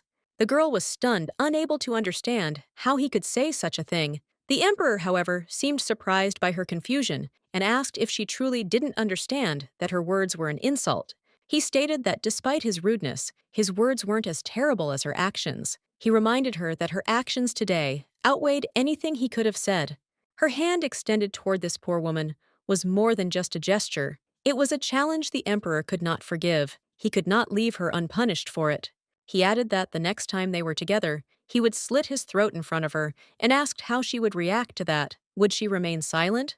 If she defended that butler again, he said he'd deal with him in no time. The emperor wouldn't tolerate such violations of his order. When his fingers touched her face, she couldn't bear it and burst into tears, complaining of pain. Her reaction surprised him, but he didn't stop and continued to watch her. She complained of pain in her cheeks, and her words sounded as if she were enduring terrible torture. The emperor was stunned by her reaction to such a small gesture on his part. He quickly pulled his hand away and stepped back, watching as she continued to cry. He sensed that her reactions to his every move were becoming a terrible ordeal for her. When he noticed the blood on her lips, he asked in horror what it was, unable to understand how this could have happened after such a light touch on his part. He was simply shocked. As soon as he touched her, blood began to flow from her lips. She seemed so fragile, as if her body were made of paper, ready to break at the slightest touch. He hurried to shout for a doctor, and in a panic began asking what was wrong with her and why her condition was causing him such concern. The lady was at a loss, unable to understand why he continued to say such offensive things, despite her pain and suffering. She couldn't comprehend what he wanted from her. The emperor cried out in rage, demanding that she understand what he was trying to convey, and ordered her to look him in the eye. He couldn't believe she still didn't understand his words. He lifted her head and gestured for her to look at him. She, however, was completely perplexed and couldn't understand why he continued to be so rude and inattentive. Despite his demands, she still couldn't understand why he insisted on looking her in the eye. At that moment, word came. The healer had arrived. The doctor examined her, and saying she needed some rest, announced he'd bring her some warmed brandy. He thought it might help her cope with the pain. The doctor suggested rinsing her mouth to ease her condition. The emperor had no choice but to agree and watch her struggle through the pain. The emperor asked if this was really all that could be done, and insisted that the physician examine her carefully, since he could not allow anything to be wrong with her health. He grabbed her face again, and every gesture was cruel. The girl felt even more pain. Her face felt like his hand was burning, and she could barely hold back her tears. In response, she bit his finger. The emperor was shocked by such a brazen act, his face contorted with horror and anger. He began screaming, cursing her, calling her wild and unruly. His screams continued, and the girl, overcome with fear and pain, continued. He screamed, threatening her, promising that if she didn't calm down, she would regret her actions. There was such rage in his voice that she couldn't help but tremble. He turned and left. The girl was left completely confused, but despite her fear, a moment of relief seemed to settle over her. Everything was already done. She tried to forget everything that had just happened. It was as if the scene had slipped from her memory, and her thoughts returned to the current situation as if nothing had happened. Although the situation had cleared up a bit, she wasn't sure it had all gone smoothly, so deciding not to take any chances, she decided to just lie there. She needed rest, but Erica couldn't imagine that this was more than just a moment of respite. It was a symbol that her life and everything she knew was about to change. The healer, meanwhile, prepared to leave. There was no regret or compassion in her words. She simply announced that her help was no longer needed at that moment. As always, they held swords, symbols of strength and courage. They knew these weapons were their tools in the fight for ideals, for what they believed in, for the truth. For them, swords were more than just weapons. They were a symbol of their duty to their homeland, a symbol of their willingness to defend everything they held dear and uphold justice. This was a just fight, and they were determined not to allow defeat. No obstacles could stop them. They would not allow themselves to surrender. The man raised his soldiers with a loud shout, ordering them to move forward faster and more decisively because the outcome of the battle depended on their actions. The emperor found himself in the midst of this brutal battle, completely at a loss. He didn't know what to do, and the bodies of fallen soldiers lay among him. When he turned around, he spotted the commander. This gave him confidence, but his feelings remained subdued and full of anxiety. His heart sank with fear, and when he woke up, he realized it had all been just a nightmare. But the terror didn't leave him, as if he were still in that terrible dream. He felt terrible, a coughing fit began, and the guards immediately ran to him to help and provide the necessary care. One of the servants, concerned about his condition, asked if everything was all right and promised to bring water to help him regain his strength. But the emperor, unable to contain his anger, suddenly drew his sword and killed the servant. At that moment, Cascade entered the room, watching the scene with alarm. Cascade, seeing the emperor's condition, quickly realized that he needed something stronger and promised to immediately arrange for the delivery of the required drink. The emperor sighed heavily, his thoughts clouded. The dream he had seen was terrifying, and his mind was haunted by it. He felt the darkness begin to engulf him, but he couldn't understand what was happening. Everything seemed unclear, and he didn't know how to cope with it. In desperation, the emperor ordered the creature to rise and end its helplessness. He could no longer tolerate this chaos. And then the girl woke up, realizing it had all been just a dream. Her breathing became even, and she looked around with relief. Rudy, thinking she was already awake, decided to open the window to let in some fresh air. He thought it would help her feel better. He noticed that Lady looked worried and asked if she was okay. He was ready to help her, sensing her inner turmoil. He noticed that she looked unwell, perhaps she was feeling ill. Then he wondered if he should close the curtains to make her feel better. Rudy realized he'd just accidentally touched his mistress, and his heart began to beat faster as he realized it. He hadn't expected the situation to take such a turn. He pondered his actions, stunned by the thought of touching his mistress without her permission. Embarrassment overwhelmed him, as such actions could have consequences. However, the girl smiled at him and thanked him for his help. This unexpected and kind gesture made him relax a little despite his awkwardness. He felt relieved to hear her words, but also embarrassed. Her gratitude was so sincere that he didn't know how to react.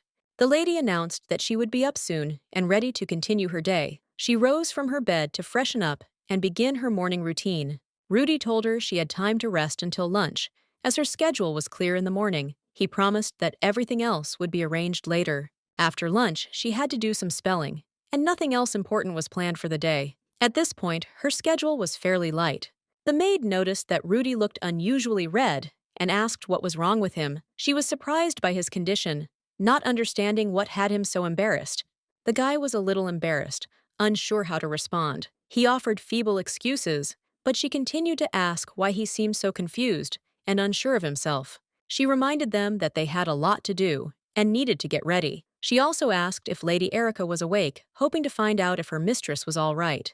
Rudy confirmed that Lady Erica was already up and washing up. He explained that she was getting ready for the day and probably wouldn't be staying long. The maid, surprised by his nervousness, remarked that this was the first time she'd seen Rudy so embarrassed, but there was no time for discussion. At that moment, he was informed that His Majesty had scheduled an audience. Rudy became alarmed and asked if he had correctly understood the importance of this summons. The maid said it was an interesting question, and she herself was curious to know the details. Her eyes, too, showed concern about the possible consequences. She understood that Rudy was in danger, as His Majesty could be extremely cruel to those who violated his expectations. This realization only added to her anxiety. The maid, however, suggested not to worry so much, although her look betrayed that she still knew how much depended on Rudy's actions at the moment. She might have been overreacting, but it was clear to her that of the two, only Rudy could make the kind of mistakes that would cause anger. The maid had no doubt that there would be no peaceful life. Perhaps Rudy's strange dream was a harbinger of the difficult experience they were about to experience. Erica believed His Majesty had summoned her again to express his displeasure. She feared this would be a continuation of his aggression. The maid confirmed that she was ready, and almost ready, when someone knocked on the door and asked permission to accompany her to the appointed place. Liza, with sincere wishes for safety, told her mistress that the journey would be good and smooth. She hoped that everything would be all right, and the journey would pass without incident. The majestic gentleman was escorted by Lady Cor, who led him toward the outer stages. This moment was important for both of them, as they were searching for a route that would be both comfortable and safe. They then realized they would have to walk the rest of the way without any means of transportation. This decision proved inevitable, despite all the amenities that might have been offered. The lady, however, didn't object. Her feet were already accustomed to long walks in heels, and she felt confident knowing she could cover the rest of the journey without difficulty. The man turned to the guard and, without wasting any time, gestured for the lady to pass. The guard respectfully yielded, not detaining her, and continued to stand guard at his post. But the distance was great, and the man knew his mistress's legs would ache from the long walk. This journey could be difficult, and his concerns for her comfort and safety became increasingly pressing. The journey itself could have been long and tiring, especially given the size of the fortress, which in its scale could even eclipse the grandeur of other similar buildings, the grandeur of which was not hidden. The road they were walking along was once the Concubines' Road, which belonged personally to His Majesty. This was symbolic, as its historical significance and legacy spoke for themselves. They say that concubines were once allowed to use this road freely and without restrictions. It was a time when their privileges seemed immutable, and everything was arranged according to their rules. However, times have changed. Now the road is accessible only to the emperor's spouses, those he personally selected, demonstrating how much the order has changed and how everything has become more closed and selective. Now the road serves more as a symbol of chosenness than freedom. It has become a path for those in some danger and the girl, curious about what will happen next, asked how much longer they had to go. There was very little left. The man pointed to the lion tower visible before them. This building was famous and important, for it was home to the emperor who ruled this entire great kingdom. The lady's feet were in terrible pain, and she felt she needed a rest. She decided that next time she would definitely choose more comfortable shoes to avoid such discomfort. Miss Erica inquired openly, curious which of these palaces the emperor resided in. She wanted to know where His Majesty spent most of his time. The man replied that the emperor usually resided in the second palace. He assumed she probably wanted to meet him as soon as possible and ask him some questions. Erica, responding sheepishly, admitted she wasn't even sure. It was difficult for her to walk in high heels, so she began holding on to the eunuch to keep her balance. Rudy, looking at her with concern, told her she should be more careful and cautious. His face was full of worry, and it was clear he was worried about her well-being. The lady thought that, judging by everything, Rudy wasn't eager to meet the emperor. She didn't have any good memories of him, so this didn't surprise her at all. It was very painful for her to walk, and when the man announced they had finally arrived, she felt a sense of relief. She couldn't stand the pain in her legs anymore, and looked forward to the end of the journey. The emperor stood with his back to them. When his mistress approached, he turned abruptly and said she was late again. His words were clearly displeased. He looked at her questioningly and asked if her delay was really just a joke. The emperor's voice sounded irritated and displeased. Cal noticed that he'd clearly told her to come to breakfast, but she hadn't arrived until afternoon. He couldn't help but ask, since when she'd been sewing her own dress, chuckling. The girl apologized for her delay and sat down on a chair, sighing with relief. Her legs were aching, and she was glad to rest a bit, even though she felt awkward about being late. The emperor was extremely angry at her tardiness. His expression was stern, and he clearly had no intention of forgiving her unfulfilled request. Erica knew she needed to take off her shoes to feel better. She knew it would make her feel a little more comfortable, even though it was still uncomfortable. Erica took off her shoe, and the emperor noticed that she was now barefoot. He looked closely at her feet and noted with surprise that she didn't wear shoes like everyone else. The girl realized the shoe seemed to have flown far away. She was afraid she had lost it and felt a little confused, unsure of what to do next. The emperor was surprised that her shoe was so small. This was unexpected, and he looked closely at her feet, not hiding his interest. He walked up to her, picked up the shoe, and began looking at her with a serious expression. At that moment, the girl was already imagining how he would scold her for this incident. The emperor approached her and asked her directly to give him her leg. It was unexpected, but he said it calmly, as if it were the most ordinary thing. He noticed that she wasn't in bed, meaning she needed to put her shoes on. His words were like a command, and he didn't seek an explanation, but simply waited for her to act. The lady was slightly embarrassed when he carefully examined her leg and declared it a complete disgrace. He was categorical, and she realized her leg hadn't made the desired impressions. She tried to explain that the shoes simply weren't the right size. It was obvious, and her words weren't helping, because the emperor had already dismissed it as absurd. The emperor said it was stupid, and if she was tired, she should simply stop and rest. His gaze was stern, and he didn't hide his disappointment. He was at it again, insisting she should choose different shoes. He thought she should have made such an obvious choice herself, but somehow she hadn't thought of it. The emperor began shouting at Rudy, asking why he was frozen. He had to act if his mistress was in such a state. He would not tolerate delays. The emperor ordered him to fetch a physician immediately. Time was precious, and he didn't intend to waste it, especially when his mistress's health was at stake. The emperor warned that if Rudy continued to drag his feet, he would personally cut off his feet at the ankles. The words were harsh, and Rudy clearly understood the gravity of the situation. The lady was completely confused, not understanding what was happening. She assumed the emperor was trying to apologize for his harsh words, but she was completely baffled. She was grateful, of course, but everything that was happening was both healing and painful. Her heart was in turmoil, stricken by the emperor's actions, which were both a concern and a threat. The lady noticed the emperor looking at her strangely. At that moment, she became alarmed, sensing that his gaze concealed something more than simple anxiety. He started shouting at her loudly, asking how she could have gotten herself into such a state, since she clearly looked like she was going through something extremely difficult. Every time something happened, she'd burst into tears. Snot or blood would flow like a river. This irritated him greatly, and he couldn't understand how she could allow this to happen. He began to complain again, just as his screams reached their peak. The doctor entered the room, and everyone's attention shifted to him. The emperor was curious about Sergio's presence and what had led to this situation. He wanted to know if there was anything serious he could help with. The man noticed that the emperor was clearly not happy about his visit, especially considering that the other palace doctors were currently busy preparing a cure for the plague. Therefore, he offered his help. Although he realized that his elderly powers might not be so effective, he was still ready to make at least some effort. The emperor remarked that such words could not come from the best physician, to which the man replied, with a smile, that these were just words, and asked if the emperor would continue to break people's arms. The emperor sarcastically replied that he'd rather rip the old man's toe than continue such conversations. The man remarked that he'd heard about the horror that had occurred the previous night. The emperor, irritated, asked if he had really come here just to grumble. He advised him to stop, otherwise he could expect worse. If such talk continues, even this Striga will not remain indifferent. The emperor declared that he was not afraid of threats and continued to watch the proceedings.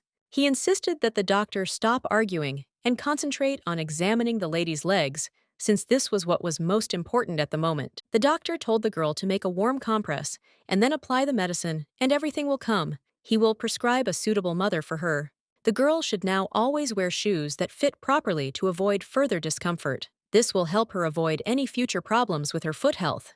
She felt grateful for this recommendation, as she understood that it was truly important. She was appreciative of the care and attention shown to her condition. The man emphasized that this was one of the most important points of his prescription. Even a minor wound requires a careful and meticulous approach, without neglecting treatment.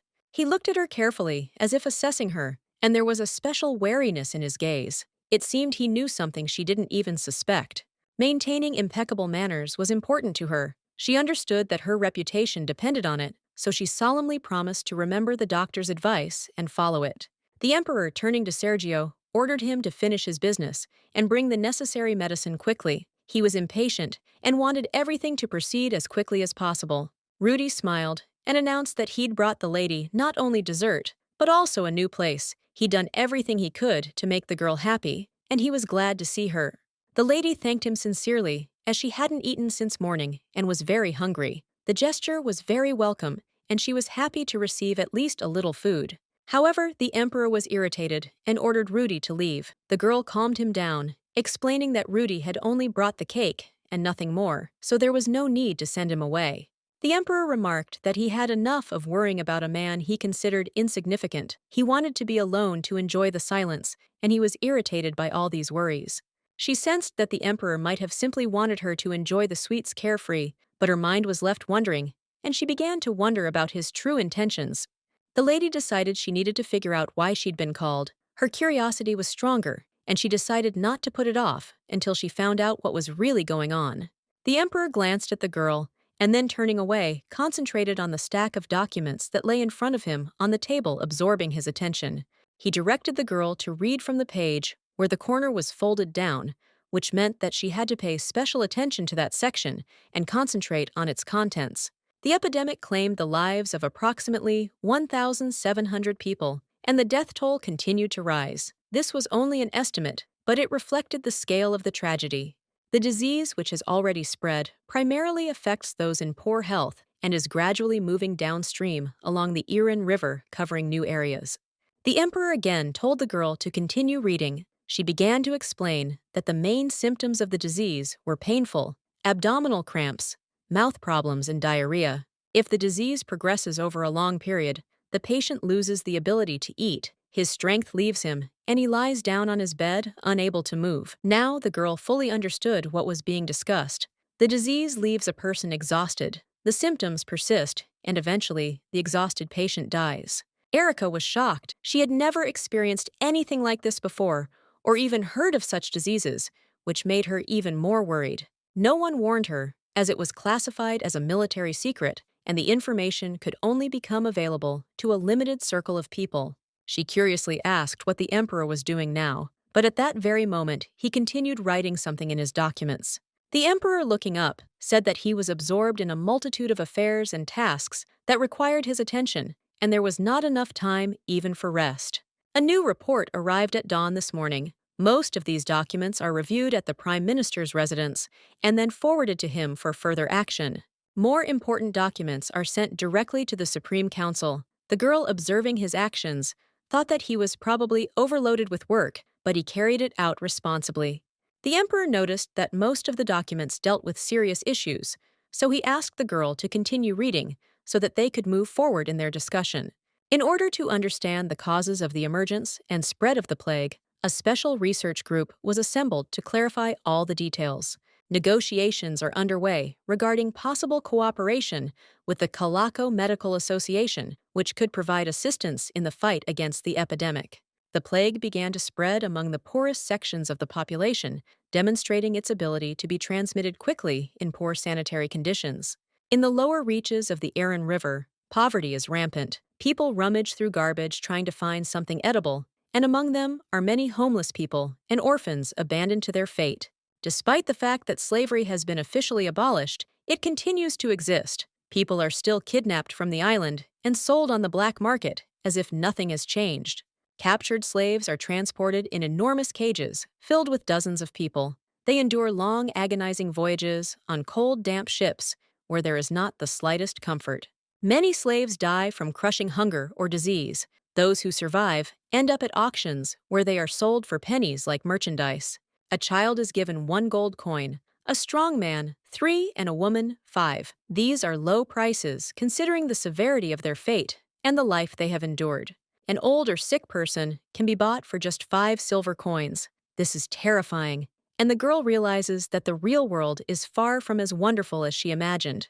After this, the emperor said he had enough. He asked the girl to leave the papers. She didn't understand why, since she hadn't yet finished reading everything that had been written. The emperor noticed her confusion and said she was mistaken in thinking he'd forced her to read it for fun. He realized her perception of what was happening was far removed from reality.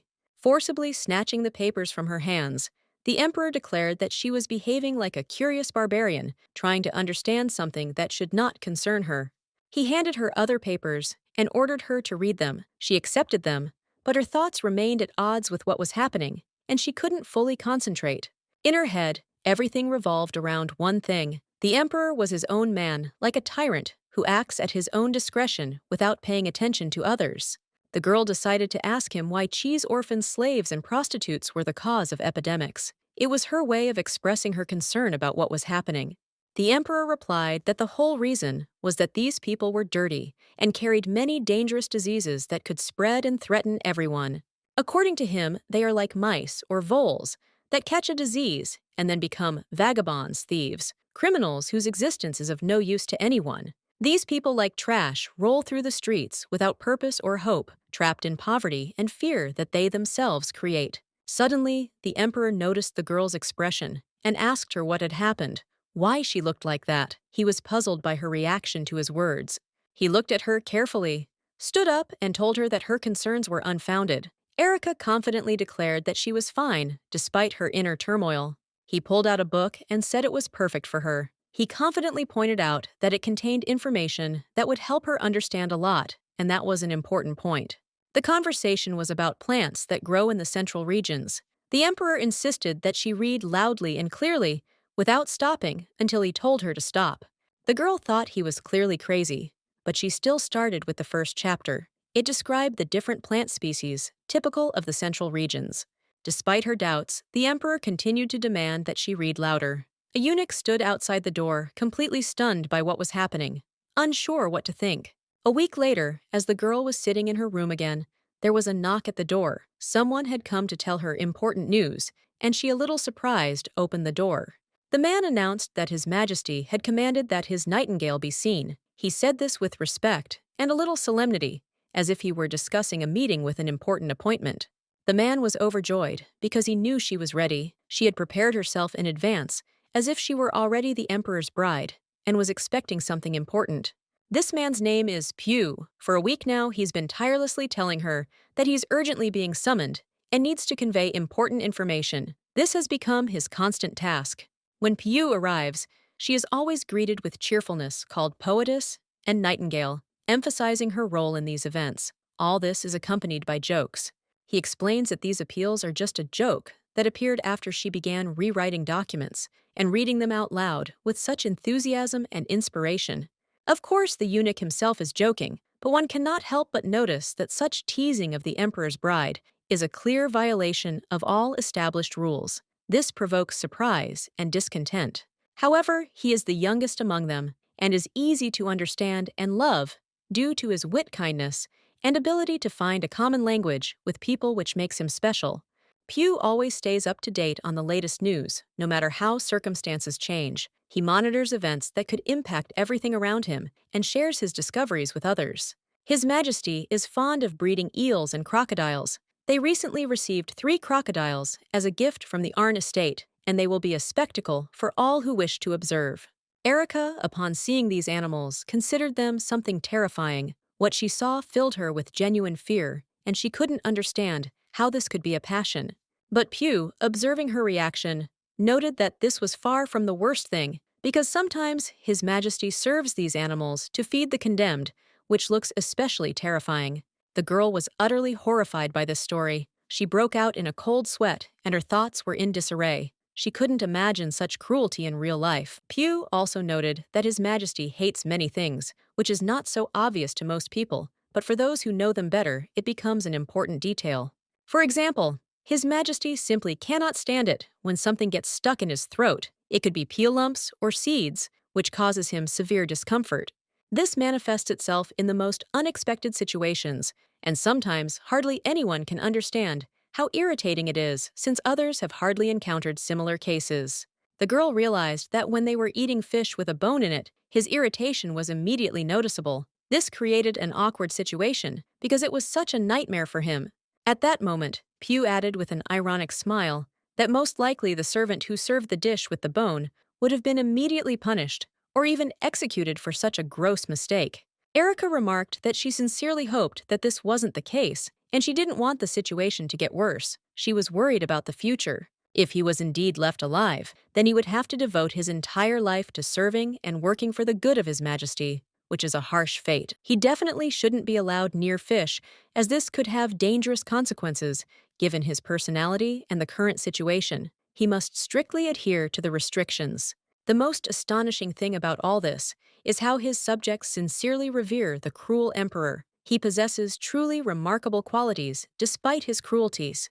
With no endless wars, peasants can live peacefully and enjoy an abundance of food, which greatly improves their situation and overall well-being. The laws are strictly enforced. There is no place for corruption or arbitrariness, and even for ordinary people, an academy has been organized, providing educational opportunities. People call their time a golden age, but Emperor Kal himself, despite all his achievements, is clearly not a man who could be called golden.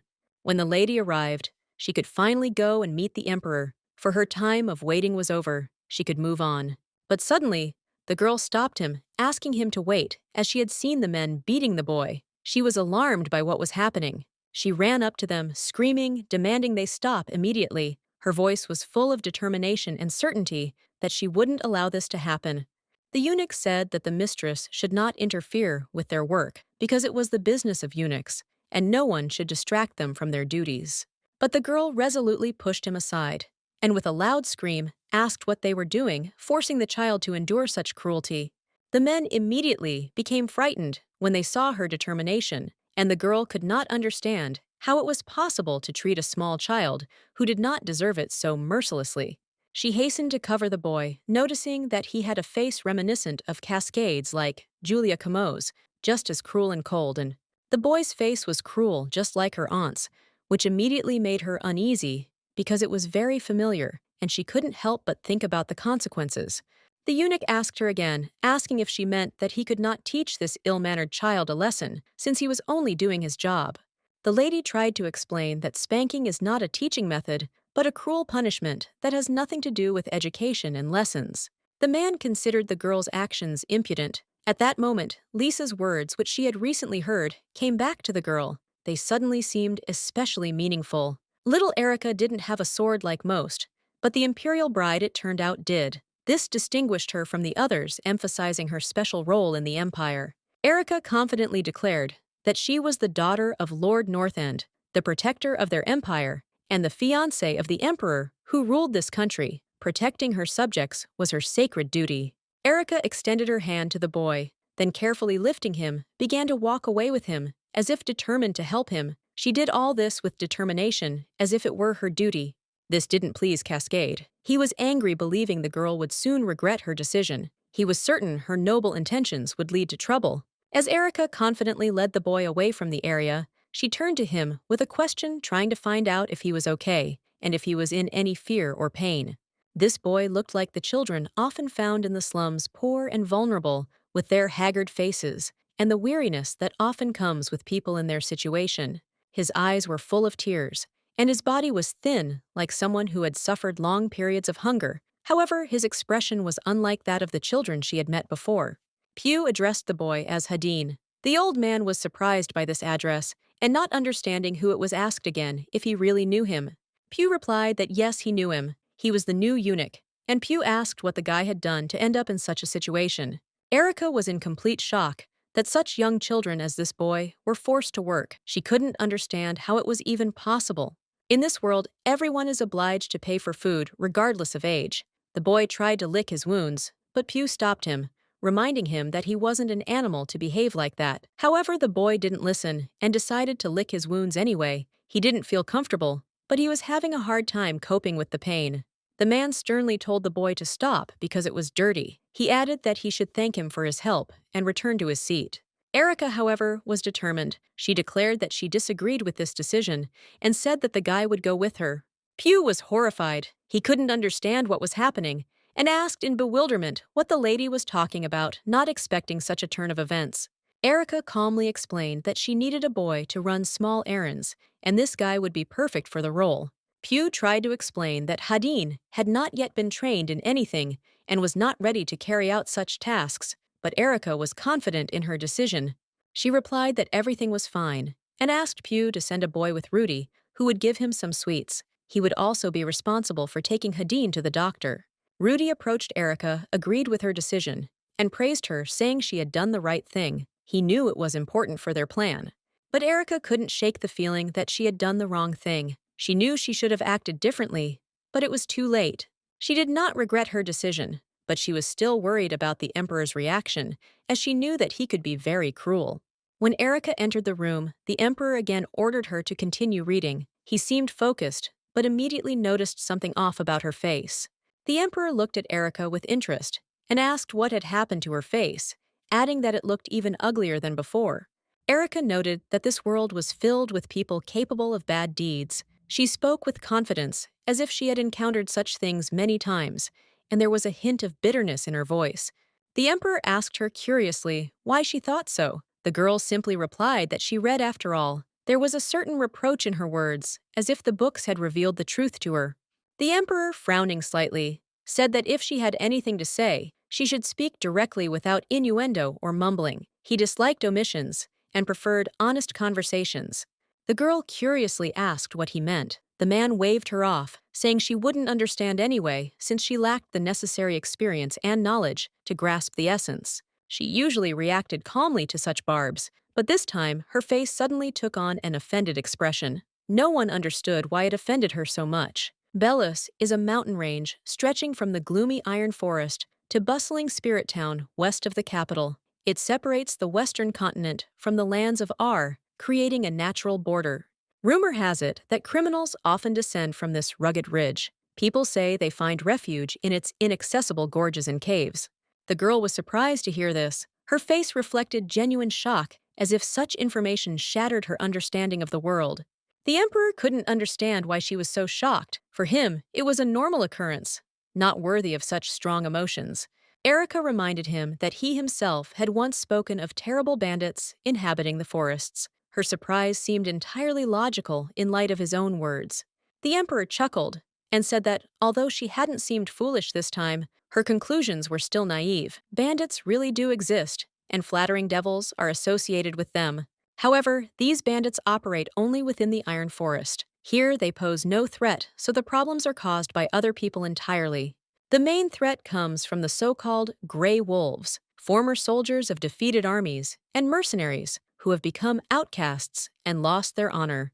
Alongside them are thieves and murderers who pose a serious threat to the small fiefdom. Their cruelty and fearlessness make them truly dangerous enemies. The emperor, concerned about the security of his domains, decided to strengthen his army. He sent an order to Lord Rowan requesting an increase in troops to bolster border defenses. However, nearby lay Spirit Town, a vital strategic point. These lands were of particular importance to the empire due to their convenient location and rich resources. The emperor also noted that the North End played an equally important role. This region was key to controlling the northern borders and protecting against potential external threats. The lady, showing keen interest, inquired who owned the lands that were located further north than Lord Rowan's holdings, since these territories seemed no less important to her. The emperor replied that there was no need for a feudal lord in those distant lands. There were no significant settlements or riches there that required protection and management. The emperor's words shocked the lady. She couldn't believe such vast lands had been left unattended. Her surprise was genuine and profound. The emperor calmly explained that these desert lands were merely useless spaces of no real value to the empire. However, the lady disagreed. She argued that even in the frozen caves of the icy lands, there were still people trying to survive, despite the harsh climate. She noted that criminals might attack small villages located on the plains behind the mountains, where people have little protection. The lady asked what these people should do. The emperor was outraged by her question, not understanding how she dared question his decisions. Erica calmly replied that she was simply curious about what decision he would make and how he would act in a situation where the lives of ordinary people were at stake. The emperor, overcome with anger, slammed his fist on the table and asked sharply if he really looked like the leader of a people's militia who was obliged to take care of everyone. He added sarcastically that she apparently expected him to start defending every little village, spending the empire's strength and resources on it. The emperor was furious, and the girl didn't know how to calm him. She felt like every word she said only fueled his anger. However, she tried to explain that these people were the same subjects of the empire, and they deserved protection, just like the residents of large cities. But her words only angered the emperor even more. He shouted at her and ordered her to leave the room immediately, unwilling to listen to her objections any longer. In anger, he shouted that she understood nothing about state affairs and was completely ignorant of the complexities of governing an empire. When she left, the emperor was left alone in silence. However, her words about these people, also being his subjects, still echoed in his mind, making him pause. Erica, seated at the table, carefully wrote out each letter, bending over the page intently. Her maid, observing, noticed that her mistress was putting a great deal of effort and care into the letter. Seeing the neat lines, the maid praised Erica, noting that her writing had improved significantly. The progress was obvious. Her handwriting had become more even, and errors were fewer. Vanga, the attentive maid, brought a tray of food. The mistress gratefully accepted the treat. Warm Mancella, feeling a slight comfort in this simple attention. Erica gazed thoughtfully out the window, lost in her thoughts. The maid, noticing this, asked what was so important. She was writing down to be so lost in thought. The girl silently handed over her notebook. Its pages were neatly scribbled, with notes on plants growing in the central regions, revealing her interest in botany. Since their last heated argument, His Majesty had made no further attempts to meet with Erica. This silence weighed heavily on her, leaving a void in her soul. At first, Erica was delighted by the peace, but soon she became unbearably bored. She began rummaging through the books and papers in her office, searching for something to do. And it was in this boredom that she accidentally stumbled upon an old book. Its yellowed pages concealed something that immediately caught the girl's attention. The book told the story of travelers diligently searching for new cures. It was fascinating to read about people taking risks for the sake of science and knowledge. Erica decided that if she wrote down information the same way the characters in the book took their notes, she would definitely be able to improve her writing skills. The maid thoughtfully noted that this method could indeed help one master writing. However, she added that it was a rather simple method, lacking in sophistication. The maid believed that relying on easy paths was no cause for pride. It was important to her that success come through hard work and perseverance. Lisa, who at first seemed cold and distant, soon revealed herself to be a surprisingly affectionate and warm person. Erica was amazed by this change. Suddenly, the image of her father flashed through the girl's mind. The thought of him warmed her heart, and she thought how nice it would be to talk to him again. She thought that if her father had learned of her success in a letter, he would probably have been very surprised. The thought of his pride in her brought a slight smile to Erica's face. The maid suggested writing a letter to her father to share her achievements. However, Erica doubted she could send it as she lacked confidence in her abilities. Then, Lisa offered to help. She could send the letter through the Imperial Department of External Relations if the content met their requirements. Hearing this, Erica felt a surge of joy and determination. She realized she had to try and put her heart and soul into the letter so that her father would sense her sincerity. When the maid heard the crash, she immediately became wary. A thought flashed through her mind. Could it really be Hadin again? Looks like he's caused some trouble again. She was no longer surprised. She was about to go and tell him to calm down, but at that moment, the mistress intervened. She calmly declared that she would go with her, as if she had already known that things were not so simple. Rudy noticed that the boy was still too young. He hadn't undergone the operation required to wear the uniform, so he looked out of place among the adult servants. It had never happened before that a child who hadn't completed his education would begin military service. It was against all the rules, but it seemed they made an exception for Kadeen. Apparently, Kadeen simply had no other choice. With nowhere to go, no one to help the service became his only refuge. Having an uncircumcised grandson in service, especially one so young, could create problems. This raised questions and concerns among the elders. He was also half gypsy from birth. Such children were characterized by a wild streak, as if possessed by some untamable spirit that was difficult to tame. Attempts to tame this boy seemed doomed to failure. He seemed born to live freely without restrictions or strict rules. Rudy got angry and yelled at him, reminding him how many times she had told him, "Stay out of the kitchen!" Her voice sounded stern and impatient. She grabbed the boy in her arms and pulled him sharply away from the flower, as if she was afraid that he would mess something up again. Despite the sternness, the boy looked upset, his eyes filled with resentment. The mistress noticed this and smiled softly, trying to reassure him. Erica told Rudy to leave the boy alone, as nothing terrible had happened. She saw no reason for such a stern tone. Hearing his mistress's voice, the boy perked up. He rushed toward Erica, full of joy, as if he'd met someone who truly cared about him. Erica gently pointed out that he was just a child and shouldn't be scolded so harshly. He still needed time to understand the rules. But Rudy had a different opinion. She believed that the younger the servant, the stricter he should be treated. His mistress, in her opinion, spoiled him too much. No matter how miserable a boy may feel about being abandoned by his parents, he must behave with dignity. Pity is no reason to forget about discipline. The boy, clearly irritated by the situation, suddenly began screaming loudly, insisting that he hadn't been abandoned at all. He didn't need anyone's pity, and he had no use for such feelings. He continued shouting uncontrollably, calling Rudy a fool. These words cut deep into the eunuch's soul, causing him to burst into a barely contained rage. The lady, hearing this, said Rudy was wrong. She was surprised that someone could say something so rude. She couldn't justify such words. In response, Rudy calmly remarked that Miss Erica was being too soft on this guy. He believed he deserved harsher treatment for his behavior. In front of them lay fish with sharp fins, emitting a disgusting smell so pungent that it became difficult to breathe. The number of these vile fish exactly corresponded to the number of captives the boy was trying to free, as if fate was mocking him. They explained to him that he must eat them. The master would free as many captives as he could swallow without leaving a single piece. Every attempt to bring a piece to my mouth was accompanied by a nauseating smell. The taste was even worse, repulsive, gagging-inducing. Kal ate with difficulty, with tears in his eyes. He was so disgusted that he could barely hold back the urge to vomit, but he couldn't stop. The captives didn't remain silent. They screamed, begging Kal to keep swallowing, as he couldn't handle even one fish. Their desperate cries continued. They begged him to save them, reminding him that he had promised to help them, and now they depended only on him.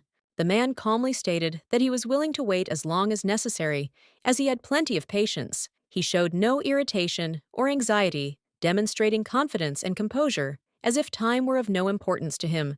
Eating fish wasn't even a true sacrifice. It was more of a reminder of the consequences he needed to understand that the weight of one's choices always comes with a price, and he needed this lesson. And yet His Majesty refrained from fulfilling his earlier promise. His decision was deliberate and cold, as if he specifically wanted to demonstrate that words are not always equal to actions. Gradually, everyone began to understand that he was to blame for what was happening. After all, if not for his involvement, these people might still be alive, and their tragedy might not have happened. They didn't just blame him, they held him responsible for their deaths. Anyone who'd lost something important was sure the boy would pay for it. The man said those girls weren't just carrying children, they were planning to give birth to the descendants of fallen knights and members of the royal family, as if they wanted to continue their destiny. Their goal was to raise these children with hatred for the imperial family, to instill in them a thirst for revenge. This was to become their legacy, a hidden grudge passed on from the cradle. Then Sarjo turned to His Highness, declaring that an infirmary needed to be found immediately. He saw that help was needed immediately and had no intention of delaying his decision. Kaul finally decided to admit his mistake to his father. He honestly admitted he was wrong, and this admission wasn't easy, but deep down, he felt a sense of relief. After their death, he seemed to find peace, but soon the nightmare returned, reminding him that emotional wounds don't heal so quickly. He was haunted by the smell of blood, the unpleasant sensation of bony fins and slippery mucus. It all filled him with disgust, as if reminiscent of the bitter taste of fish. The eunuch who usually served him fell ill, so another man came in his place. His presence seemed unusual, but there was no choice. Pew found this terrifying. He was terrified of the emperor, unable to shake off a feeling of unease at the mere thought of meeting him. He informed His Majesty that he was simply pouring water, as if trying to hide something important behind empty words. His voice trembled, but he spoke the truth. But then he asked for something stronger. It seemed like it would help him cope with the tension and restore his confidence. Pew promised he'd run right away to get it. He felt much better once he left the room, as if the feeling of fear had vanished with the open door. Cascade looked around with mild suspicion and asked what else was going on here, and why he of all people had gotten himself involved in this situation. He couldn't understand what they wanted from him. It seemed he'd failed to refuse again, as had often happened, and was now forced to fill in for the duty officer. Realizing this, Cascade knew he needed to find a way out of here as quickly as possible. Pew frowned and asked if he'd understood correctly that Cascade was hinting at the need to go get some alcohol. He thought it was odd, but he wanted to make sure. However, Cascade found such a thought absurd. After all, His Majesty would hardly drink alone. It would be unworthy of his status and strange for everyone. Then he asked another question, wondering why the emperor needed concubines at all if they weren't considered necessary. There was some hidden meaning to it. After a short pause, he inquired about the northern palace. Pew was slightly embarrassed, as the place seemed distant and alien to him. He'd never been there. The emperor suffered from terrifying nightmares, and during such moments, any concubine who dared enter his chambers was doomed to death. It was a terrifying rule. Only those who spent many years in the harem and managed to learn all of its dark secrets, hidden from prying eyes and ears, knew about this. Of course, the concubines themselves knew about this danger. It was their shared secret, which they never spoke of out loud, lest it bring disaster.